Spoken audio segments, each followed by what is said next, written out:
온갖 음해에 시달렸습니다. 여러분 이거 다 거짓말인 걸 아시죠? 허풍입니다, 허풍. 누가 나에게 거울을 던질 수 있습니까?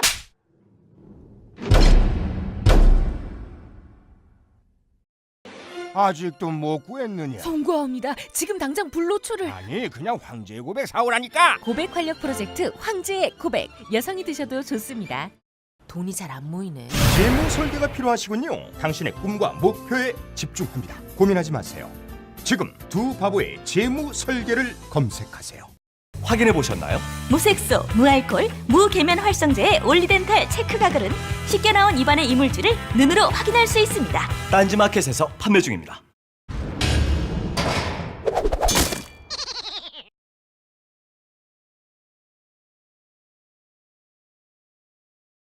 자, 시작하겠습니다. 각하 배웅방송 배웅할 날이 멀지 않았죠. 이제 다스베이다 제 10회 시작하겠습니다.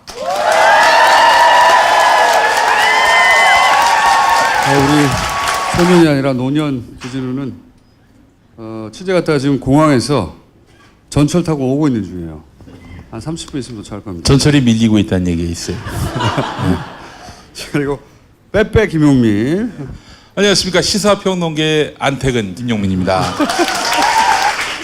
요즘 그냥 날마다 회개하고 있습니다. 제가 큰 죄를 지어가지고 회개하는 삶을 살고 있습니다. 그리고 이번 주부터 예고했던 대로 여러 가지 기능 중에 투표 기능이 가능해요. 오, 폴 기능. 네, 그래서 이제 방송 중에 이제 오늘은 첫 번째 투표를 이명박은 몇 년형이 좋은가? 오늘 이제 이정열 판사님 나오셔가지고 여러 가지 가능한 형들에 대해서 설명을 할 텐데 몇 년형이 좋은가? 앞으로 방송을 보시다가 딱 누르면 뽕 떠요, 투표 기능이. 거기 선택하면 됩니다. 그럼 제가 다음 시간에 발표하고, 그리고 그 다음 시간에는 아마 비밀 제보 기능도 이제 될 것이고, 예. 파티에서 구현됩니다. 자, 속마음 연설. 안녕하십니까.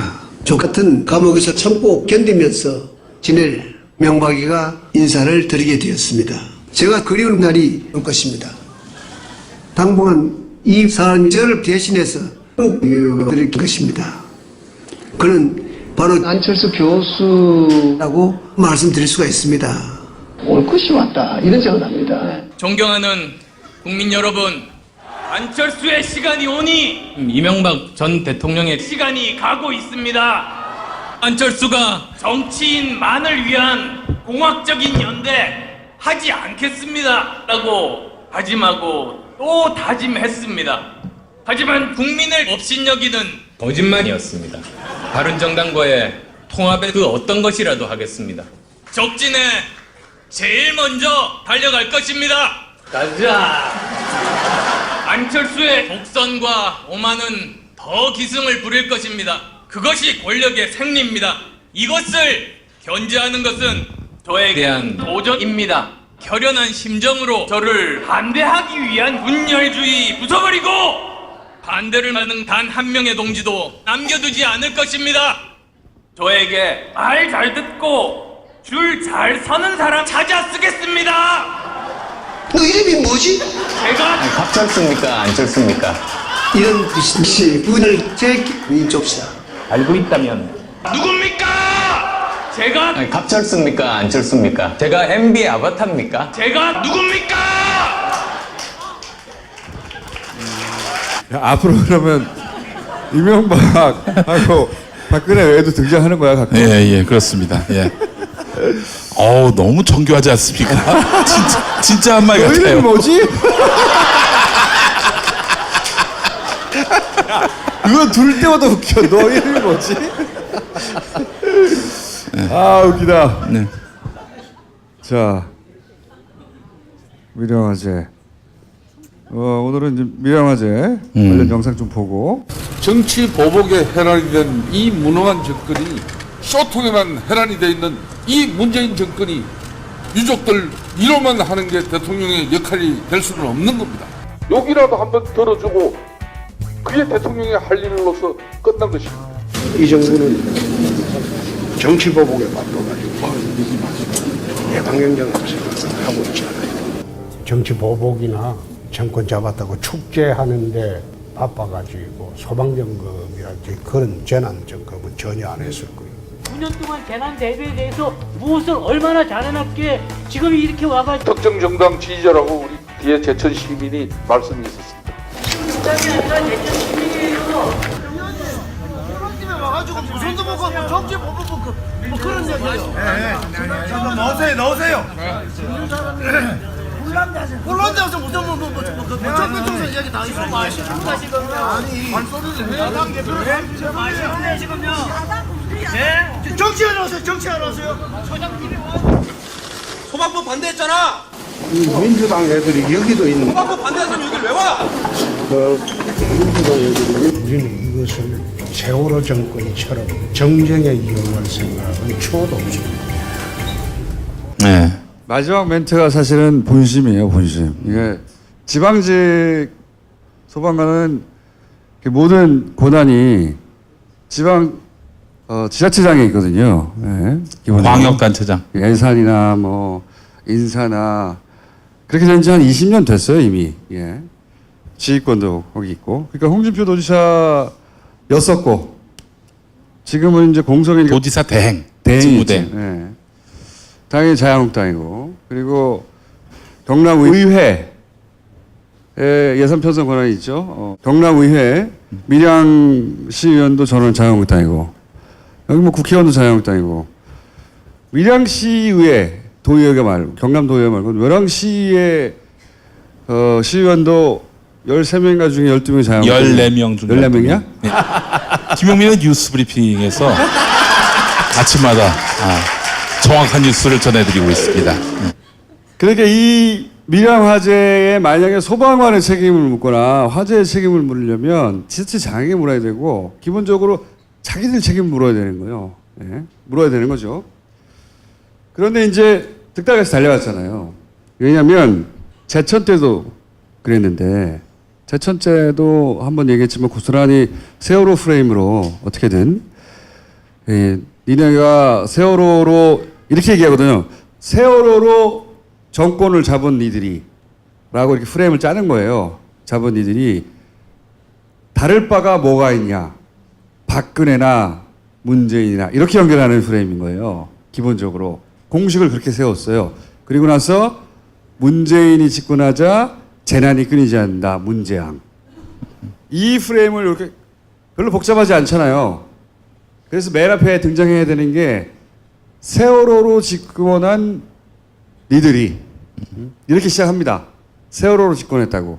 그리고 그 끝에는 이런 논리 전개를 통해 몇 단계, 한 2, 3단계 되죠? 그런 다음에 문재앙. 요 프레임에 이제 문재앙이란 말은 정치권에서 말을 못하죠. 예. 정치권에서는 세월호로 집권한 요도 말을 못해요. 홍준표 대표가 말하듯이 세월호를 이용하지 않겠다고 말하죠. 하지만 세월호를 굳이 말해요. 굳이 이용하지 않겠다고 생각하면 아무도 안 물어봤는데 말하지 않으면 돼요. 누가 물어봤냐고. 근데 굳이 세월호를 언급해서 우리는 이용하지 않겠다고 말하지만 이용했다는 거지. 이 다 프레임 안에 들어있는 멘트들이에요. 그래서 세월호 그러면 이제 댓글들은 등장합니다. 세월호를 이용해서 집권한 현 정권이 봤더니 지들이 집권하고 나서 세월호와 같은 참사가 끊이지 않는다. 그리하여 문재인은 문재앙이다. 요 3단 그중에서 정치권이 담당한 역할이 세월호라는 말을 중간중간에 언급하고 그리고 재난이 필요하게 됐어요. 이제 이렇게 해서 자유한국당은 대형 재난이 필요합니다. 기본적으로 필요하다고 했지 일으켰다고까지 말을 안 했어요. 필요합니다. 설날 전에 또 큰 화재가 있을 것이다. 진짜 공정합기도 또 있을 거예요. 화재 사고가 또 납니다. 큰 재난이 있을 것이라고 툭 부지불식간에 말을 했죠. 예고한 것일까요? 아니면 그냥 뭐 생각 없이? 특히 이제 PK 이것도 이제 PK 지역이고 PK, TK 지역에 대형 재난이 나면 자신들에게 유리하다고 생각을 하는 거예요. 그러니까 실제로는 자기들이 지방 행정을 완전히 장악하고 있는 곳인데 그래서 재난이 나서 조금만 따져보면 자기들은 가면 안 돼요. 욕먹을까 봐. 그렇죠? 실제로 저 홍준표 지사는 사고가 금요일에 있었죠. 월요일쯤 간다고 그랬었어요. 그러다가 문재인 대통령이 내려가니까 특달같이 그 이튿날 내려갔어요. 아니 일부러 그렇게 한 거예요. 그 대신에 이제 원내대표가 먼저 내려갔죠. 먼저 내려가서 판을 깔고 그리고 재앙이 끊어지지 않는다. 댓글 요새 보시면 관련 댓글들은 다 재앙이 끊어지지 않는다. 문재앙이다. 이 첫 밀양 화재 기사 이후 등장한 댓글들은 그 베스트에 올라간 댓글들은 다 재앙이라는 단어를 우리는 재앙이라고 하지 않아요. 보통 재난이라고 하거나 뭐 참사라는 말을 쓰지. 근데 문재앙이라고 하는 단어로 뿌리고 있거든요. 그래서 재앙이라고 합니다. 재앙. 재앙이라는 단어가 등장하는 댓글들은 그렇게 프레임을 짜고 들어오는 애들이에요. 보세요. 아, 이거 댓글 이상하다 싶으면 이런 참사는 재앙이라고 부르고 그 어딘가에 문재앙이 등장합니다. 문재앙 1일 1사고. 이게 프레임이에요. 뭐 이런 것도 나오잖아요. 실제로 문재앙이 등장하기도 하고요. 댓글에 문재앙. 네. 재앙은 마법이 아닙니다. 재앙이 끊어지려는 거야. 1일 1재앙. 재앙이 끊어지려네요. 재앙. 댓글 알바들의 가장 끝에 있는 이 전체 프레임의 가장 끝에서 여론을 만들기 위해서 공정하는 댓글 공작 원들의 사용 단어예요. 이게 재앙. 그런데 사실은 대구에서도 병원에서 화재가 났어요. 제가 말씀드렸죠. TK, PK에서 대형 재난이 필요하다고 얘네는. 불이 났는데 사람이 안 죽었어요. 인명사고가 안 났어요. 그래서 묻혔지만 만약에 여기 인명사고가 났잖아요. 연타로 똑같이 다뤘을 겁니다. 게다가 연타로 폭격했을 거예요. 봐라 하면서. 그 다음날 바로 재앙이 필요하다고 했잖아요. PK, TK 지역에. 필요하다고 했지 만들었다고는 안 했어요. 네. 그리고 현재까지 사실은 밀양도 반화 원인에 대한 얘기가 없잖아요. 반화 원인이 제대로 안 나올 거라고 봅니다. 저는. 아니 이상해요. 아 그렇지 않습니까, 여러분? 좀 이상하다는 느낌 받으셨죠? 원인 너무 많이 규명이 안 나가지 돼. 마. 예. 원인 규명이 안 돼 있어. 어떻게? 너무 많이 나가지 말고. 너무... 어쨌든 한 1m만 더 나가면 안 될까요? 1m만. 1m? 네. 1mm만 더 나가라. 이 씨부랄. 자, 어쨌든 화재가 나서 인명 피해가 나면 자신들에게 큰 도움이 되겠다고 생각하던 차에 우연히 큰 화재가 나자 즉시 출동해서 이제 이런 프레임을 확 불어댄 거죠. 그리고 댓글 알바들은 당연히 출동했어요. 그래서 문장 하고 있습니다. 문장 프레임. 다만 차이가 있다면 그전과 이번에는 시민들이 지난 그 7월 달에 추경 예산 때 이 소방직에 관련된 공부가 많이 됐어요. 아, 이게 국가직이어야 하는데 지방직이었구나. 그다음에 인원이 부족하구나. 근데 야당이 졸라 반대하는구나. 나쁜 새끼들이다. 이런 이미지가 있거든요. 그래서 이번에는 자유한국당에 가는 때마다 사람들이 튀어나와서 니네 반대잖아. 그래서 상쇄돼 버렸어요. 사실은. 상쇄됐고 이렇게 이 프레임을 깬 거는 언론들은 이걸 못합니다. 비겁하기 때문에. 언론들은 만약에 저 사람들이 등장해서 화면마다 중간에 나와가지고 니들이 그랬잖아! 툭툭 튀어나와서 기자회견할 때 그리고 그게 담기고 그 영상이 뿌려지지 않았다면 언론들은 당연히 그냥 이 화재 책임에 대해서 막 얘기했을 거예요. 그냥. 이게 이제 지방정부의 책임이라는 말은 빼고 스프링쿨러가 어쩌고 막 그러면 당연히 그냥 이건 전부 다 정부 책임 같거든요. 근데 이번에는 출동을 3분 만에 했어요. 대단히 빠른 속도로 출동을 하고 사실 스프링쿨러 프레임도 정확하게 옳지는 않아요. 스프링쿨러는 화재를 예방하는 게 아니에요. 화재를 예방하는 게 아니라고.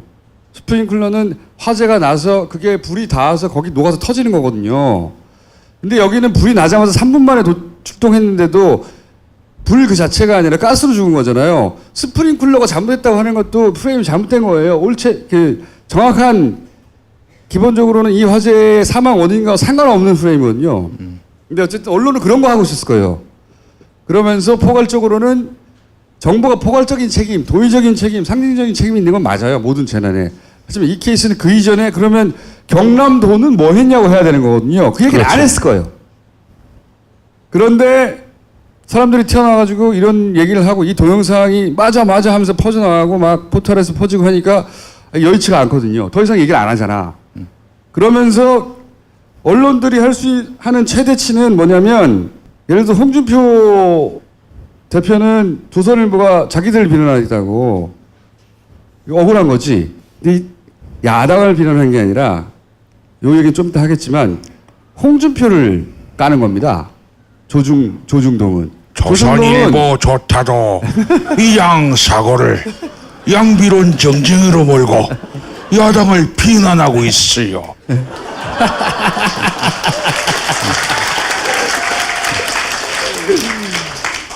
홍준표 대표는 아직 몰라요. 뭘 모르냐. 이 보수의 본류는 홍준표를 지방선거 이후에 용도 폐기하려고 하고 있어요. 그리고 그 자리에 바른당 그다음에 유승민. 국민의당 합쳐서 유승민, 안철수 그 중에서 현재까지 제가 이 분석 관찰한 바로는 안철수를 그 자리에 놓으려고 하는 거예요. 네. 안철수 대표 본인이 그걸 알고 있느냐 모르고 있느냐 난 알고 있다고 보는데 어쨌든 홍준표 대표는 자기를 이 보수 언론이 도와주지 않는다고 라고 말하는데 보수 언론은 보수를 도와주지 않는 게 아니고 홍준표를 도와주지 않고 있는 겁니다. 홍준표로 다음 대선에서 정권을 가져올 수 없다고 생각하기 때문에 버리고 있는 와중인 거예요. 우리는 지난주에도 얘기했지만 홍준표 대표를 지켜야 해요. 필요한 분입니다, 우리에게. 홍준표 대표가 며칠 전에 그런 말을 했어요. 자기는 지방선거 끝나도 절대 퇴장하지 않는다. 이제 그게 아는 거죠. 퇴장시킨다고 하는 거. 근데 저는 굉장히 구체적인 계획이 저쪽에 있다고 보는데 이제 이쪽도 물론 안철수 대표가 그럼 거기까지 갈 수 있냐는 별개의 문제로 하고 쉽지 않을 거라고 봅니다. 저는. 이 판을 잘 몰라서 이런 얘기를 하는 것인지 아니면 판을 아는데 그 얘기를 못하니까 그냥 이 얘기를 하는 것인지 모르겠는데 조선일보가 한 것은 양비론이에요. 이쪽으로 확 공격이 오니까 양비론으로 바꿔버린 거예요. 안 그러면 정부만 막았을 텐데 하도 이쪽이 명백하니까 그러면 지발 그 자유한국당을 까야 되잖아. 그건 못하니까 걔네가 잘하는 짓이 보수가 분리하는 건 양비론으로 바꿔요. 예? 예를 들어서 연합이나 YTN이 가장 빨리 그 프레임을 작동시키는데 여야 정쟁으로 바꾸는 거예요. 뭐 정쟁이야 씨발 이게. 이거는 명백히 소방행정의 관점에서는 자유한국당을 비판하고 나서 포괄적으로 그러면 정부가 그 다음 할 일을 제대로 했는데 따질 일이에요. 이 YTN과 연합은 보수가 분리한 것은 정쟁으로 치환합니다. 현 정부가 분리하는 건 현 정부를 그냥 까고요. 그래서 정쟁으로 바꿨을 때는 이 새끼들이 보수가 분리한 뭔가 이슈구나 생각하시면 돼요. 싹 바꾼 거지. 지금 연합뉴스 사장은 친박 박노왕 씨입니다. 사장이.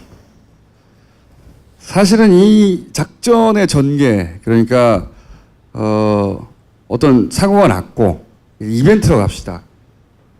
꼭 사고가 아닐 수도 있으니까 어떤 이벤트가 발생을 해요. 근데 그 이벤트는 하나의 프레임 안에 있어요.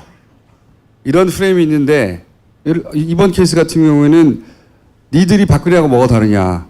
니는 재난 정부다. 예? 재난을 끊이지 않는다. 그런 말을 하기 위해서 니들은 세월호로 집권한 곳이다. 그리고 나서 문재앙이다. 이런 프레임 하나 짰다고 쳐봐요.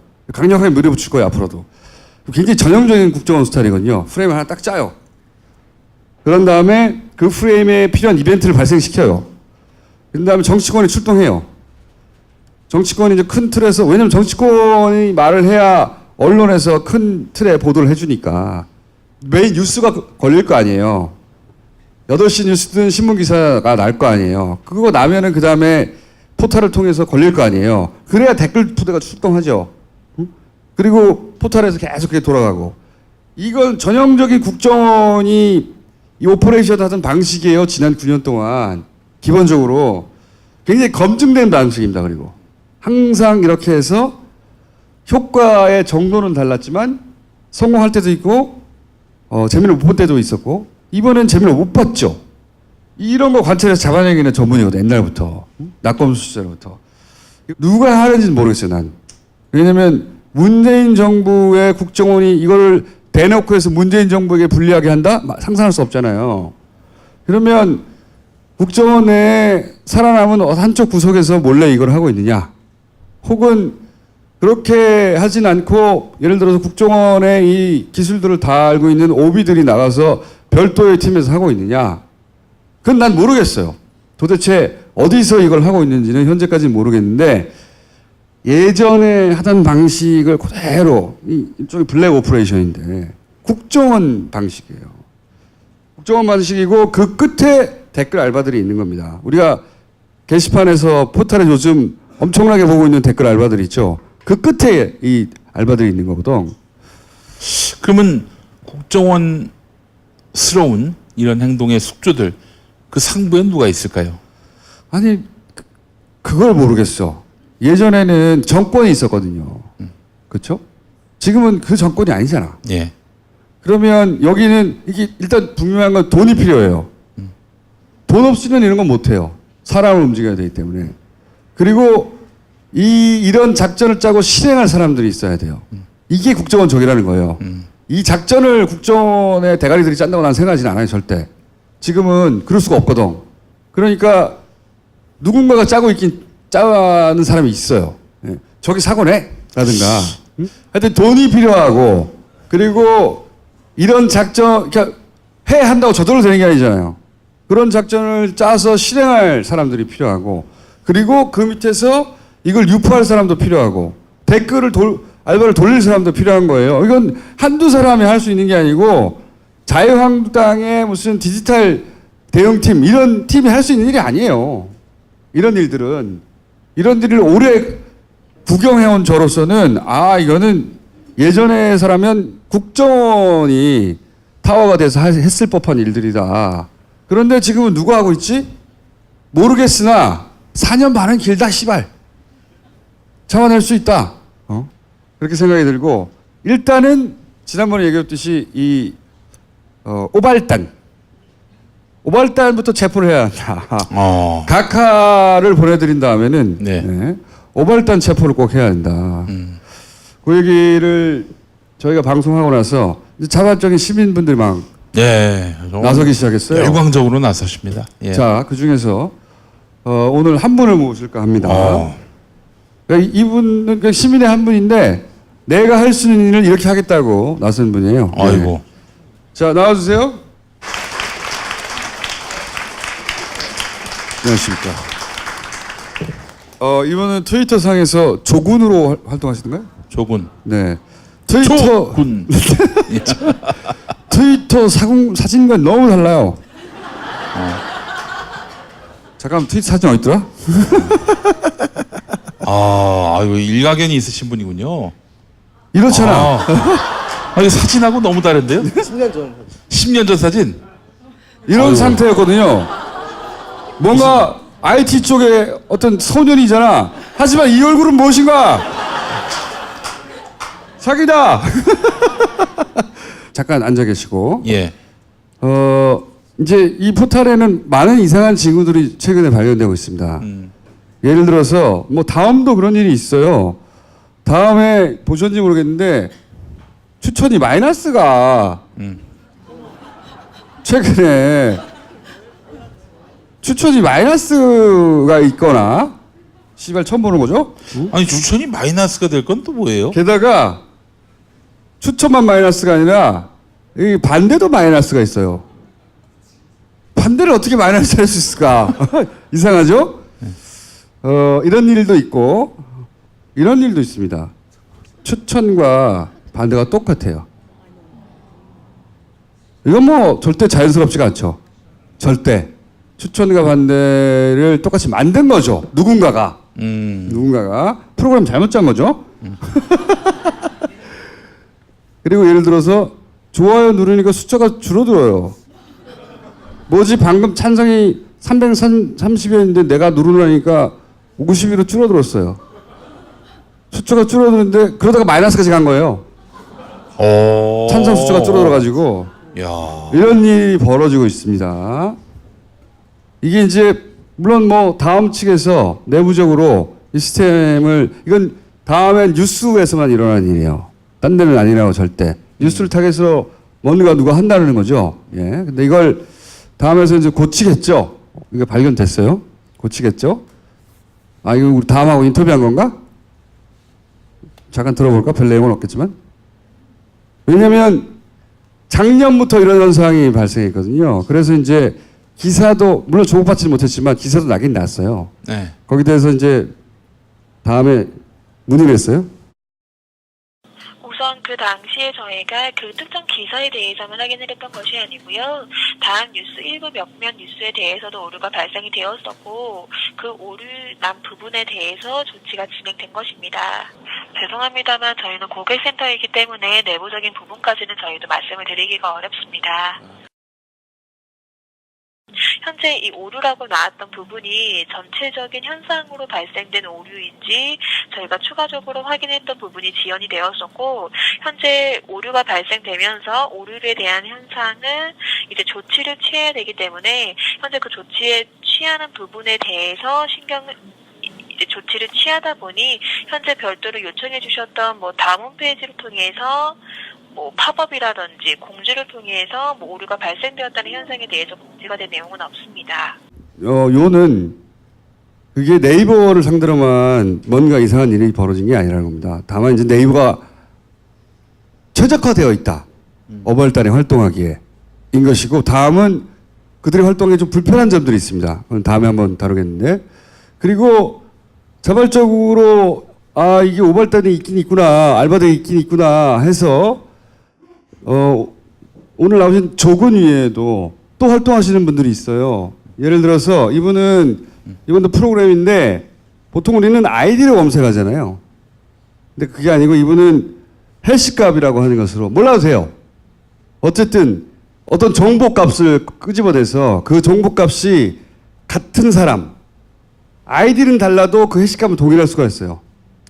이분은 뭐 그래서 시사평론가 정도가 아니라 만사평론가네요.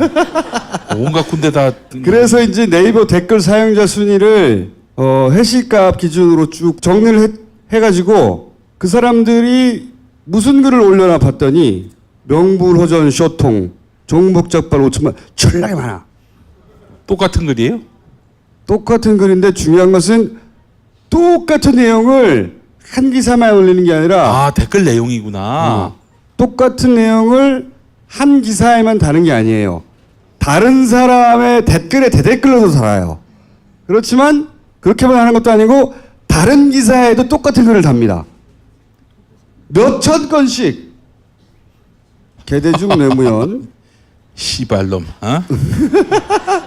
근데 또 같은 댓글을 다른 기사에 달기도 하지만 하나의 아이디로 여러 기사에 같은 댓글을 등록하기도 하고, 여러 개의 아이디로 여러 개 왔어? 예. 비행기에서 바로 내린 상태입니다 지금. 예. 인사해 시발. 안녕하세요, 주진우 기자입니다. 듣고 있어봐. 잠깐만. 정신 차리고 있어. 지금 비행기에서 방금 미국에서 돌아왔어요. 예. 듣고 있다 보면 무슨 말할 찬스가 올 거야. 아까는 방금 말씀드린 건 하나의 아이디로 똑같은 내용을 여러 기사에 단다고 그랬잖아요. 보통은 우리는 그렇게 하지 않아요. 일반. 기사마다 내용이 다르잖아.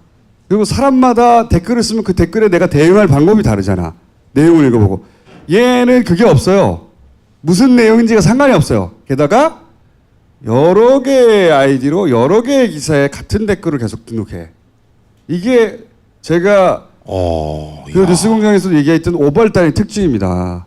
똑같은 내용을 여러 곳에다가 계속 갖다 붙이기를 하고 있는 거예요. 그런데 그걸 하려고 카피 페이스트를 하다가 5월 달에 옵션 열기라는 단어가 띵 튀어나온 거예요. 그걸 내가 날카롭게 잡아낸 거야. 아, 이 새끼 알바구나. 근데 이 새끼가 알바인데 단순 알바가 아니라 이게 프로그램을 돌리고 있는 것 같다. 사람이 물론 저렇게 할 수도 있어요. 사람이 할 수도 있는데, 이 정도 반복이면 프로그램을 하는 게 아닐까? 매크로 같은 걸 돌리는 게 아닐까? 이런 의혹도 있습니다. 자, 이거는 다른 분이 정리를 한 것이고, 이건 이미 벌어진 일을 가지고 정리하는 중이에요. 이분은. 자, 오늘 완전 얼굴이 다른 조구는 완전 얼굴이 다른 조아저씨라고 합시다, 이제. 조군 아니고 조아저씨는 이건 과거고 앞으로 계속 벌어지는 건 어떻게 하냐 이거야. 제가 지난 시간에도 말씀드렸지만 얘들이 믿고 있는 거는 순간은 기록할 수 없을 것이다 이거거든. 순간. 야, 그 1초 사이에 벌어진 일을 누군가가 촬영할 수도 있지만 어떻게 다 촬영해? 불가능해. 라고 생각할 때 조 아저씨가 등장한 거예요. 내가 다 기록해 주마.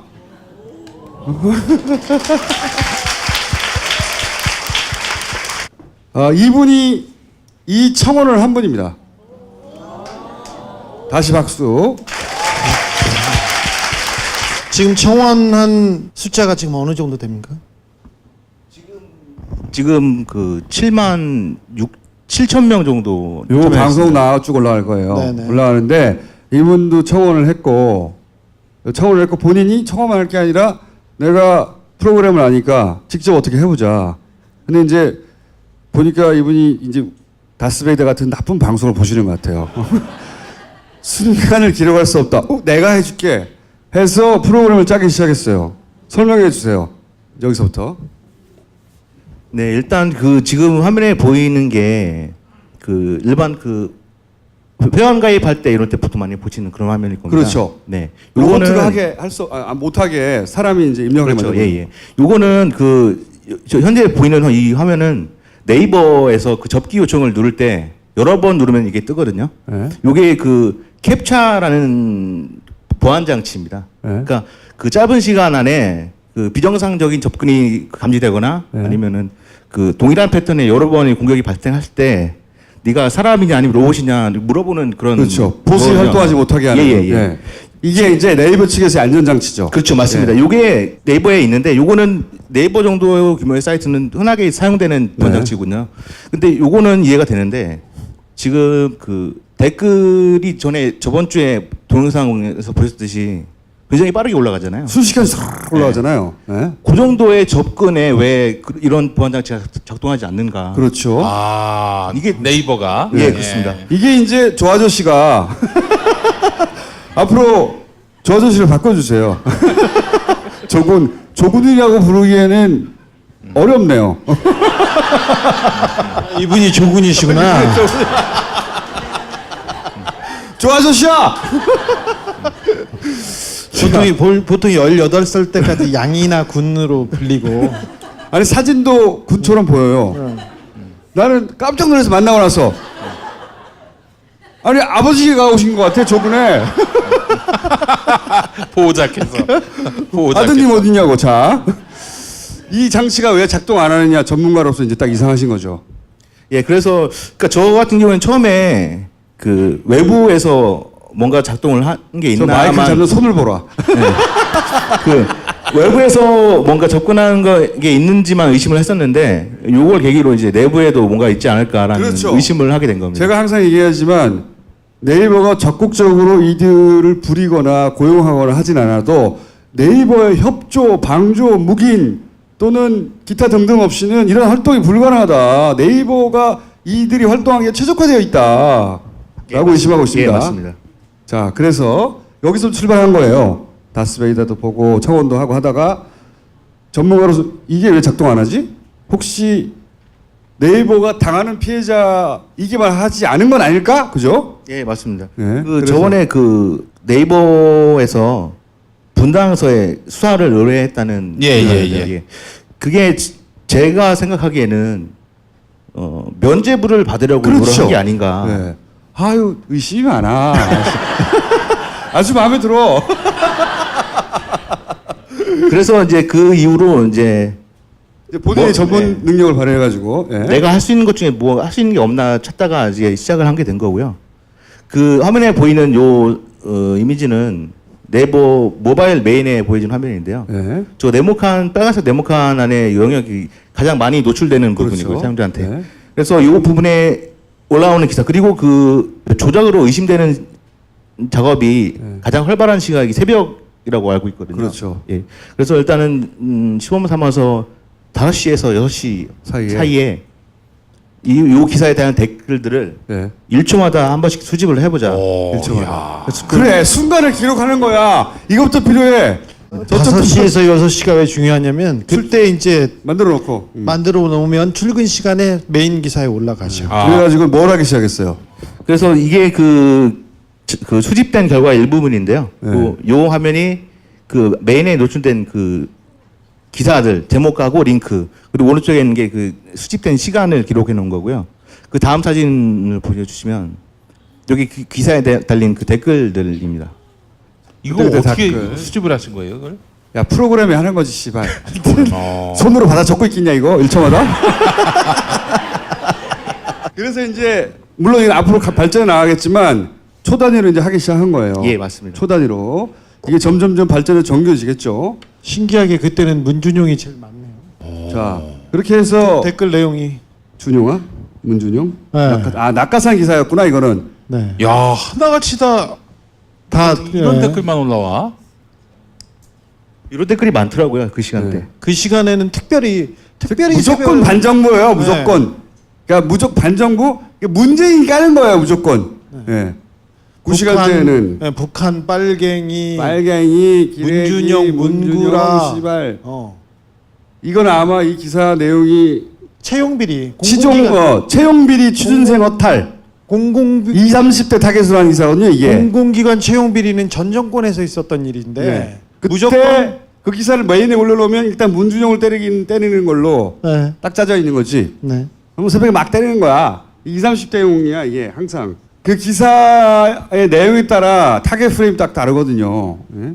그래서 모으기 시작했고, 이건 우리 못 알아듣는 화면인데? 요거는 뺐어야 되는데 제가 자랑하려고? 요거는 분석을 해서 작업을 한 거거든요. 자, 이렇게 해서 지금 일부만 보여드린 거고요. 이제 막 돌리기 시작했어요. 막 돌리기 시작했으니까 충분한 데이터는 쌓이지 않았어요.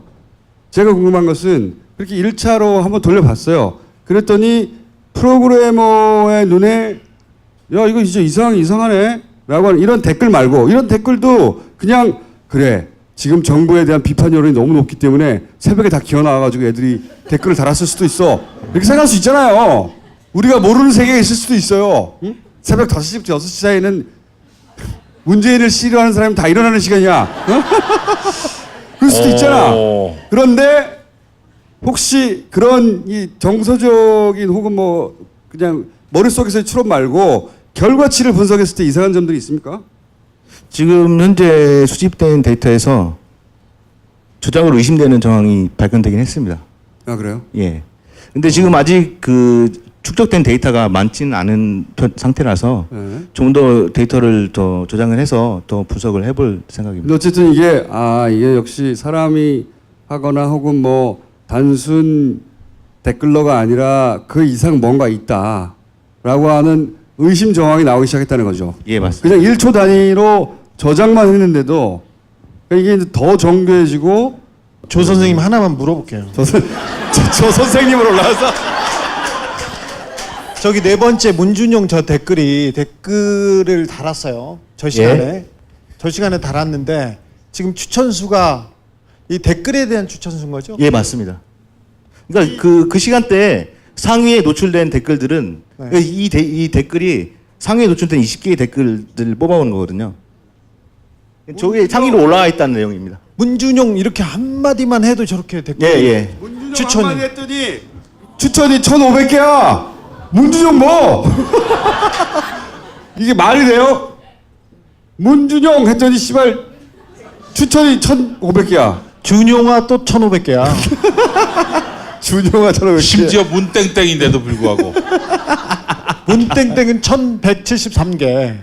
이게 말이 안 되는 거거든요. 예, 말이 안 되는 거고 그 시간대에 활동하는 거예요. 활동하는 건데 이게 이제 개인이 할 수 없는 일이고 사람의 노력으로는 한계가 있고 이런 전문가들이 나서야 하고 그러니까 경찰이 예를 들어 이렇게 봅시다. 우리가 기계라고 생각했는데 RP를 봤더니 다 3,000명이 추천을 했는데 RP가 다 달라. 그럼 3,000명이 각각 했구나 이렇게 생각할 수도 있지만 가상 IP를 돌릴 수도 있는 거야, 매번. 네, 맞습니다. VPN을 통해서. 얼마든지 IP가 각각 다르다는 것만으로 확인할 수가 없어요. 그러면 그 IP의 실제 주인이 누군지 3,000명을 어떻게 다 조사해! 조사하라고, 그거 3,000명 하나하나. 조사해가지고 실제 하는 인물인지 다 확인해야 한다. 다 확인해서 끝까지 가가지고 그 끝에 있는 놈까지 다 찾아내야 된다.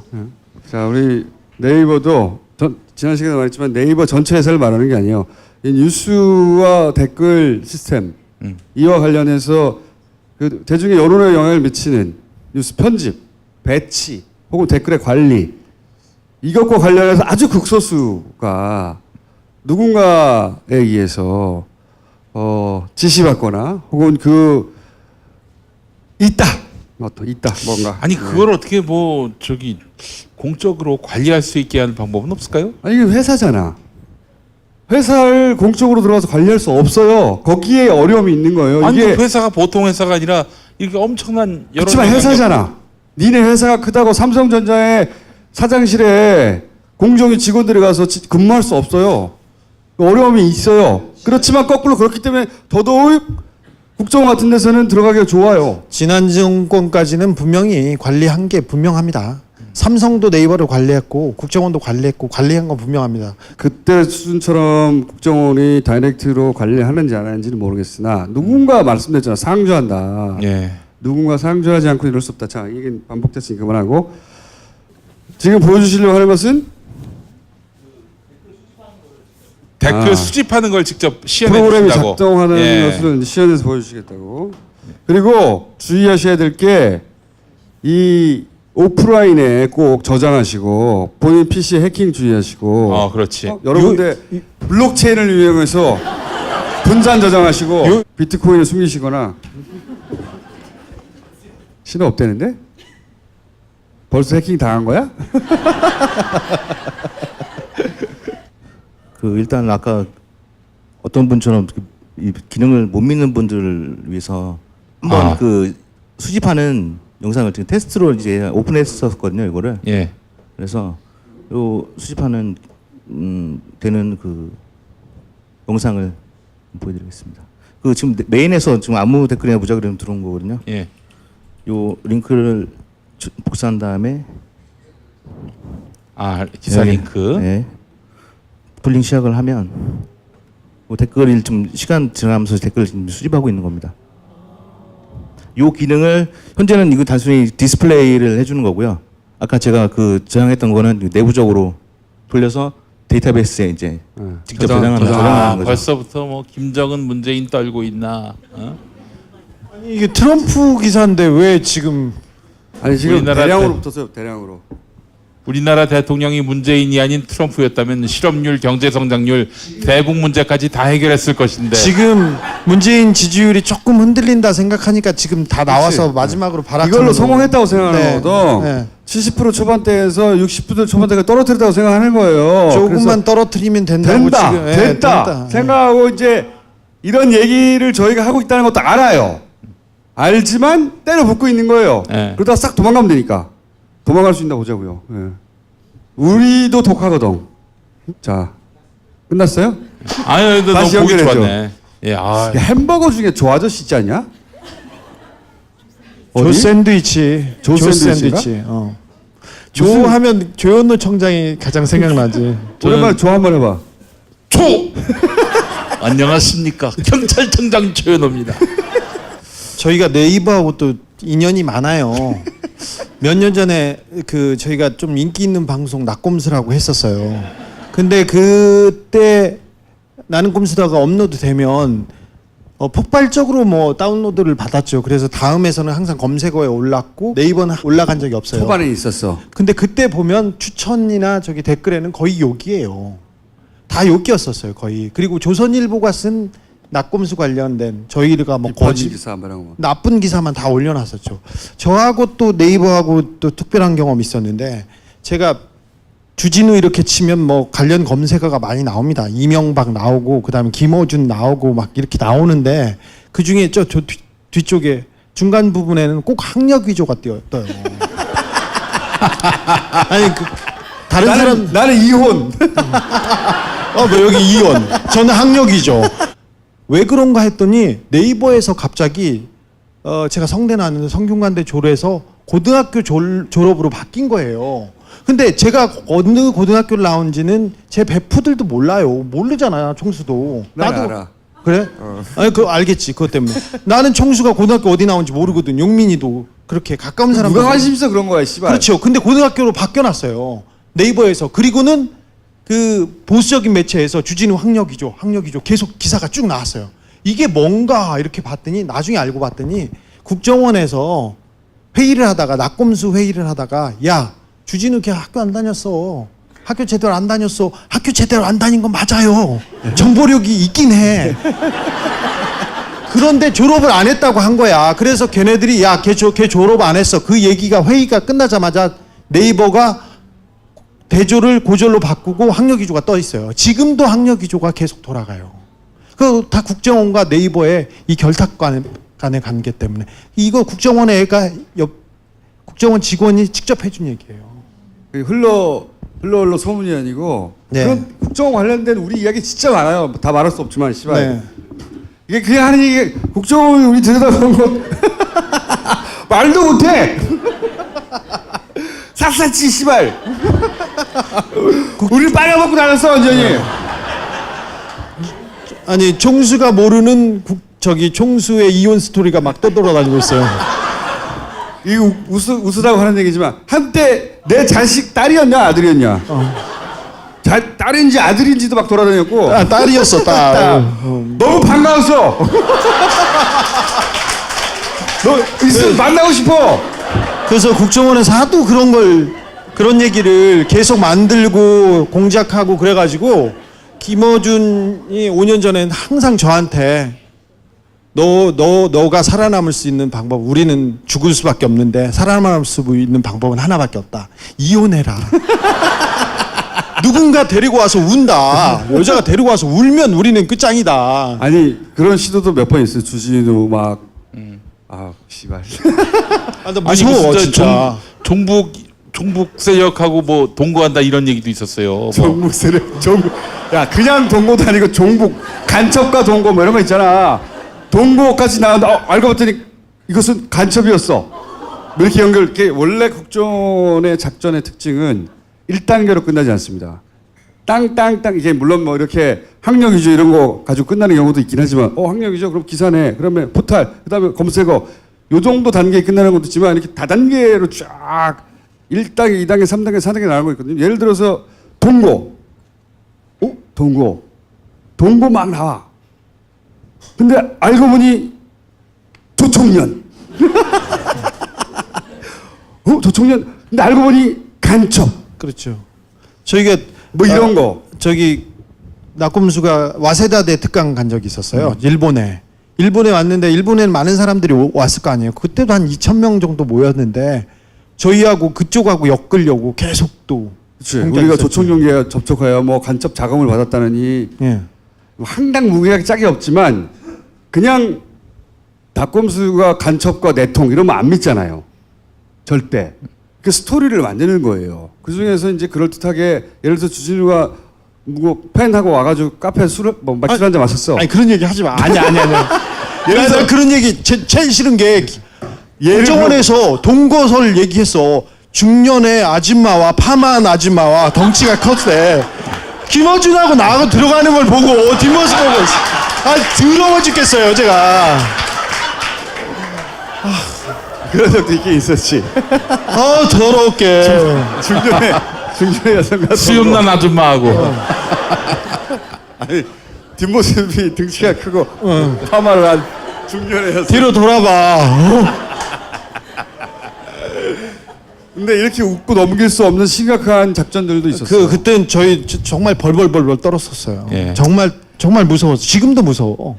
하여튼 여러분들이 요건 재밌는 케이스고 야 씨발 이거 진짜 그런 일도 있었구나 하는 상상을 초월한 그걸 다 살아남았어 우리가 이렇게 7년 동안 쫓기다가 지금은 저희가 쫓고 있습니다. 자. 끝이 다 보입니다. 다 됐습니다. 네. 저 아저씨? 예. 자, 지금은 이제 개인적으로 하고 계시고 저희가 이제 각하 보내드리면 센터를 만들 거거든요. 센터를 만들어서 이제 이 전 분야의 전문가들과 함께 잡아서 조질 생각입니다. 잡아서 줘줄 생각이고 저희가 또 단군 일에 가장 보내기 힘든 사람이 각하예요. 사실. 예. 각하인데 우리가 한 10년 걸려서 각하로 보내야 되잖아요. 네. 5년이면 보낼 수 있습니다. 충분히.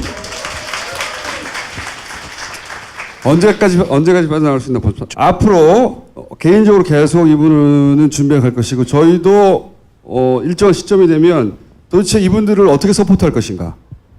그냥 개인의 열정을 하는 거예요. 어디 돈 받는 데 있어요? 좀 줬으면 좋겠습니다. 일단 혼자서 하고 있어요. 하고 있고 어떻게 서포트할 것인가. 어떻게 시스템적으로 백업해 줄 것인가. 이분들의 노력이 어떻게 보상받도록 할 것인가.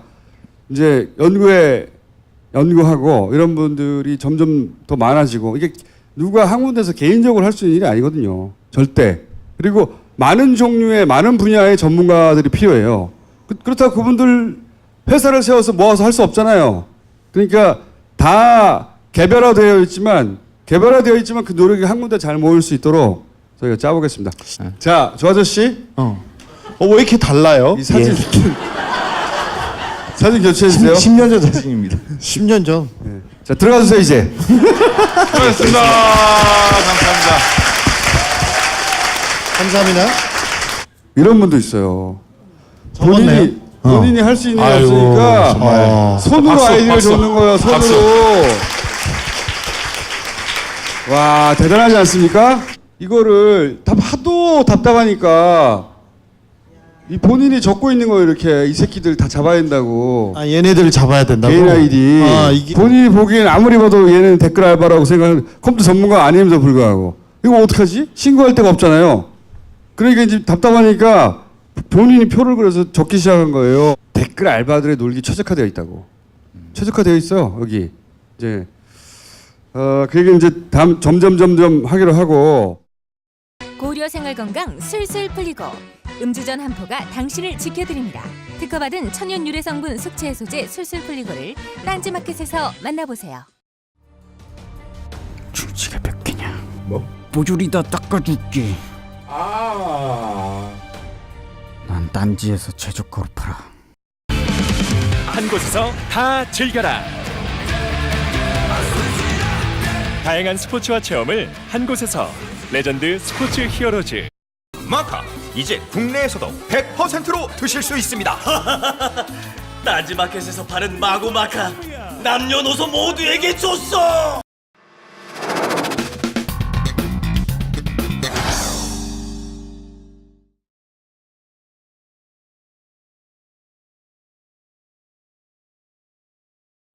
댓글 알바를 통해 여론을 조작하려고 하잖아요. 그러니까 사람들이 댓글 이렇게 많이 달고 알바들이 투입돼가지고 막 그 추천수를 많이 누르고 이쪽만 생각하는데 그게 다가 아니에요. 얘네들하고 싸우는 사람들이 있잖아요. 또 생각해보면 이쪽 논리를 전파하거나 이쪽에서 글을 잘 써서 많은 사람들이 읽거나 온라인상에서 나름 유명한 글쟁이나 또는 커뮤니티 이용자가 있을 거 아닙니까? 얘들도 막아야 되잖아요. 정반대의 논리를 전개하는 이른바 진보. 인기 있는 글쟁이들. 얘네들은 어떻게 처리할 것인가. 이것도 작전이 따로 있어요.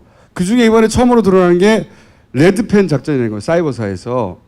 이 사안을 취재한 립상 하영 기자를 잠깐 부르겠습니다. 어서 오세요. 반갑습니다.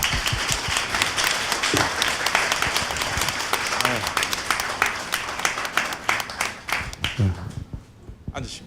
요 앞에 글자 빠야 돼. 밉상 하영. 이게 이제 레드펜이라고 사이버사. 이거의 원형은 저는 국정원에 있을 거라고 봅니다. 근데 국정원에서는 이거는 안 잡혔는데 대부분 사이버사에서 하는 짓들은 다 국정원이 하던 짓을 그대로 축소해서 지시를 받았죠. 지시도 받았고 네네. 축소해서 군에서 했을 뿐이지 기본적인 활동의 방향과 방식은 전부 다 거기서 따왔거든요. 네, 돈도 받았고요. 이 레드펜 작전은 이제 사이버사 수사 과정에서 처음으로 나온 것이고 그런데 이걸 보면 더 큰 규모의 국정을 어떻게 했을까 충분히 유추가 되는. 일단 군 사이버사의 정치 개입은 군의 정치 개입이에요. 정말 중요한 사건입니다. 나라의 5.16과 흡사한 거 아닙니까? 네네 온라인 쿠데타죠 이거는. 자, 입 열어. 예. 간단하게 좀 설명을 드리면 사이버사 530단 조직 및 활동 내역이 나오는데 기존에 알려진 것은 이 가운데에 등장하는 작전팀만 알려져 있었습니다. 그러니까 이 작전팀이 이 댓글을 달아서 여론을 조성하는 작업이었고 실제로 정보부대도 알려져 있긴 했어요. 정보부대의 기능은 언론 동향 분석이라고 알려져 있었는데 이번에 취재를 하다 보니까 이 정보부대가 언론 동향을 분석하는 게 아니라 검색팀이라는 타이틀을 가지고 20명이 하루 종일 검색해서 아이디만 찾아내는 거예요. 사이트하고. 그래서 리스트업을 하면 2명의 담당을 둬서 그것을 분석을 하는 거예요. 이 사람들의 영향력부터 이 사람들이 어떻게 활동하는가까지. 그래서 저 530단 단장에게 넘기면 530단 단장이 작전팀에게 넘겨서 작업을 하는 겁니다. 그러면 이 작전팀 같은 경우에는 그 레드펜 대장, 이제 아이디 특별관리대장이라고 불리는 그 대장 안에 등장하는 아이디나 블로거나 댓글, 특히나 이제 네이버나 다음에서 활발하게 활동하는 그 아이디가 등장을 하면 여기서 표현하는 대로라면 작전을 어떻게 펼쳤냐면 독하게 정말 정신을 못 차릴 정도로 댓글들을 다루는 거예요. 그거는 이제 어떻게 했냐면 독하게 했다고. 네, 독하게 댓글을 달기 시작하는데 이게 뭐냐면요. 그냥 댓글을 다는 게 아니라 이제 이명박을 까거나 박근혜를 까는 사람이 있어요. 근데 이게 눈에 띄는 아이디예요. 글도 잘 쓰고 사람들이 우호적인 댓글도 많이 달아요. 그럼 걔를 찍는 겁니다. 찍어서 쫓아 스토킹을 하면서 괴롭히는 거예요. 계속. 예를 하나 들자면 이게 2008년 봄부터 시작됩니다. 그러니까 사이버사가 2010년에 생기거든요. 근데 떠올려 보시면 아시겠지만 쇠고기광역병 촛불 집회는 2008년이에요. 그러면 2년 전, 그러니까 사이버사가 생기기 전부터 이 작전이 시작됐다는 거예요. 왜 그때부터 시작이 됐냐면 당시에 2008년도에 촛불 집회가 이명박 정부, 그러니까 이명박 전 대통령의 지지율 급락의 주요한 요인이라고 판단을 한 거예요. 특히나 온라인. 그리고 결정적인 국면에서 등장했던 몇몇 아이디들, 아마 기억나실지 모르겠는데 미네르바 뭐 이런 아이디들 있잖아요. 왜 그것을 미리 잡지 못했느냐라는 각성이 예, 합참 내부, 그러니까 군 내부에서 각성이 있었던 거예요. 합참에서 있었던 것은 굉장히 중요한 의미를 갖는데 실제로 국정원의 심리전단 3차장은 합참 심리전 출신입니다. 그래서 아까 말씀하셨던 것처럼 국정원이 컨트롤 타워가 돼서 예산도 주고 기획도 했고 주도했다라는 것 또한 맞지만 군은 나름대로 자기들이 본류다라고 생각을 하고 있는 측면도 있어요. 네, 그래서 그러든가 씨발. 이 사람들이 활동했던 그 양상을 보면 아까 말씀드렸던 것처럼 포털 사이트뿐만 아니라 트위터 그리고 여러분들이 이제 주로 가시는 커뮤니티 사이트들 뭐 오늘의 유머라든가 MLB 파크 불펜이라든가 파리쿡이라든가 이런 데서 주로 활동을 하면서 희한하게 게시판에 어떤 댓글이 어떤 글이 올라오면 밀려버린다든지 그 다음 페이지로 넘어가 버린다든지 혹은 뭐 이런 그 밑에 양상들이 괴롭히는 댓글이 계속 달린다든지 예. 아니면 쪽지를 많이 받는다든지 뭐 이런 일들이 벌어졌다는 거예요. 실제로 이 기사가 나간 다음에는 그런 제보들이 오고 있습니다. 본인이 어떤 일들을 겪었는지에 대한 실제로 여기 계신 분들도 그 정치에 대한 관심들이 굉장히 많기 때문에 그런 댓글을 달아놓은 다음에 이 맥락 없이 욕설을 하는 댓글이라든가 아니면 쪽지를 받아본 경험 있으신 분도 계실 거예요. 물론 그 사람들이 모두 다 요원이고 군인이다 이런 게 아니라 그런 방식으로 이 안에서만 아이디 수집하는 사람이 20명 그리고 작전하는 사람이 50여 명 이상 뭐 군기밀이기 때문에 뭐 알려지면 안 된다고는 하지만 100명에 가깝게 활동을 했고 기무사까지 합하고 국정원까지 합하면 거기다 민간인 댓글팀까지 합하면 1000명이 넘는 사람들이 이 사이트에서 활동을 했다는 거예요. 그러면 이렇게 수집된 아이디들이 몇 개냐? 목표가 정해져 있습니다. 본인들이 이 작전을 시작할 때 종북 세력을 목표로 한다. 이 사이트 내에서 활동하는 북한과 관련된 대공 작전을 펼친다라고 해놓고 목표 설정은 3만 명을 했어요. 영민아. 이럴 땐 시부랄이라고 먼저 좀 댓글 달아야 돼. 열심히 설명하고 있는데 넌 반응 좀 열심히 해야 될 거 아니야. 영민아. 이명박이 언제 나오죠? 그래서 저는 이제 여기서 이제 중요한 거는 이명박 때 만들어진 거야 이게. 아, 그런가요? 그렇죠. 그렇게 그러니까 말해줘. 이 지금. 연원이 네. 이 연원이 2008년에 기획이 되고 2010년 1월 1일 날 우리는 이제 그 연재욱 사령관을 떠올리면서 보통 네. 사이버 사령부 초기에는 그다지 불법적인 일이 없었고 사이버 사령부가 총선과 대선을 앞두고 변질됐다라고 생각을 해왔는데 그게 아니라 그렇죠. 예. 아예 이명박 대통령 시기에 나왔다. 시기에 이게 용민아 의도적으로 이명박 나왔는데. 시부랄. 이게 이렇게 직접 드리니까 당황스럽긴 하네요. 이명박만 나오면 네. 자동적으로. 그러니까 저한테 하시는 느낌도 좀 납니다. 별 말씀 하세요. 근데 속이 또 시원하기도 하네요. 네. 이명박 정부 시절에 이명박 대통령 처음부터 때, 처음부터 정치계였다는 거지 처음부터. 예, 그렇습니다. 처음부터 정치적으로 이 조직이 시작이 됐고 정말 집요하게 진행이 됐다라는 이제 이야기까지입니다. 이 온라인에서 글을 쓰거나 자기가 자주 가는 커뮤니티가 있거나 혹은 예. 자기가 자주 가는 온라인 공간이 약간 진보적인 성향이 좀 있다. 그러면 아 그래서 그랬구나 하게 만드는 작전이에요. 그렇죠. 이게 뭐냐면 이상하게 똑같은 논리로 계속 진보적인 정치인, 야당 여당 헷갈리니까 진보적인 정치인들이 후보가 나왔을 때 서로 싸움 붙이는 역할. 이게 주기적인 테마도 있어요. 뭐 문재양 테마도 있고요. 또는 비트코인 테마도 있고요. 또는 글을 쓰지 않아도 주기적으로 등장하는 이름들도 있어요. 걔는 믿을 수 없다. 그러니까 평판을 떨어뜨리고 진보 진영에 혹은 글 쓰는 사람들 의욕을 상실하게 만들고 내가 지지자였지만 그렇지 내가 지지자였지만 하고 등장하는 이거는 사람들 잘못됐다. 물타기 하거나 또 그 메뉴 그러니까 대형 커뮤니티에는 관리자가 다 있다고 보시면 됩니다. 이 작전을 정말 만만하게 보면 안 된다라고 저 스스로 느낀 건 굉장히 논리적 정합성을 탄탄하게 갖고 있어요. 이 작전 부대에 있었던 대표적인 그 트위터 유저 중에 한 사람은 팔로워가 7만 명이었거든요. 그 사람은 그 말하자면 직장맘으로 알려져 있었어요. 아, 기억나요. 네, 예, 기억나시죠? 예, 예. 부대원인데 부대원인데 신문을 직장만으로 만든 거예요. 온라인상에서. 그러니까 평소에 자기가 그 직장맘으로서의 고충, 육아를 하면서의 그런 고충을 이야기하면서 정치적인 기회가 될 때마다 아주 조심스럽게 이야기를 하는 거예요.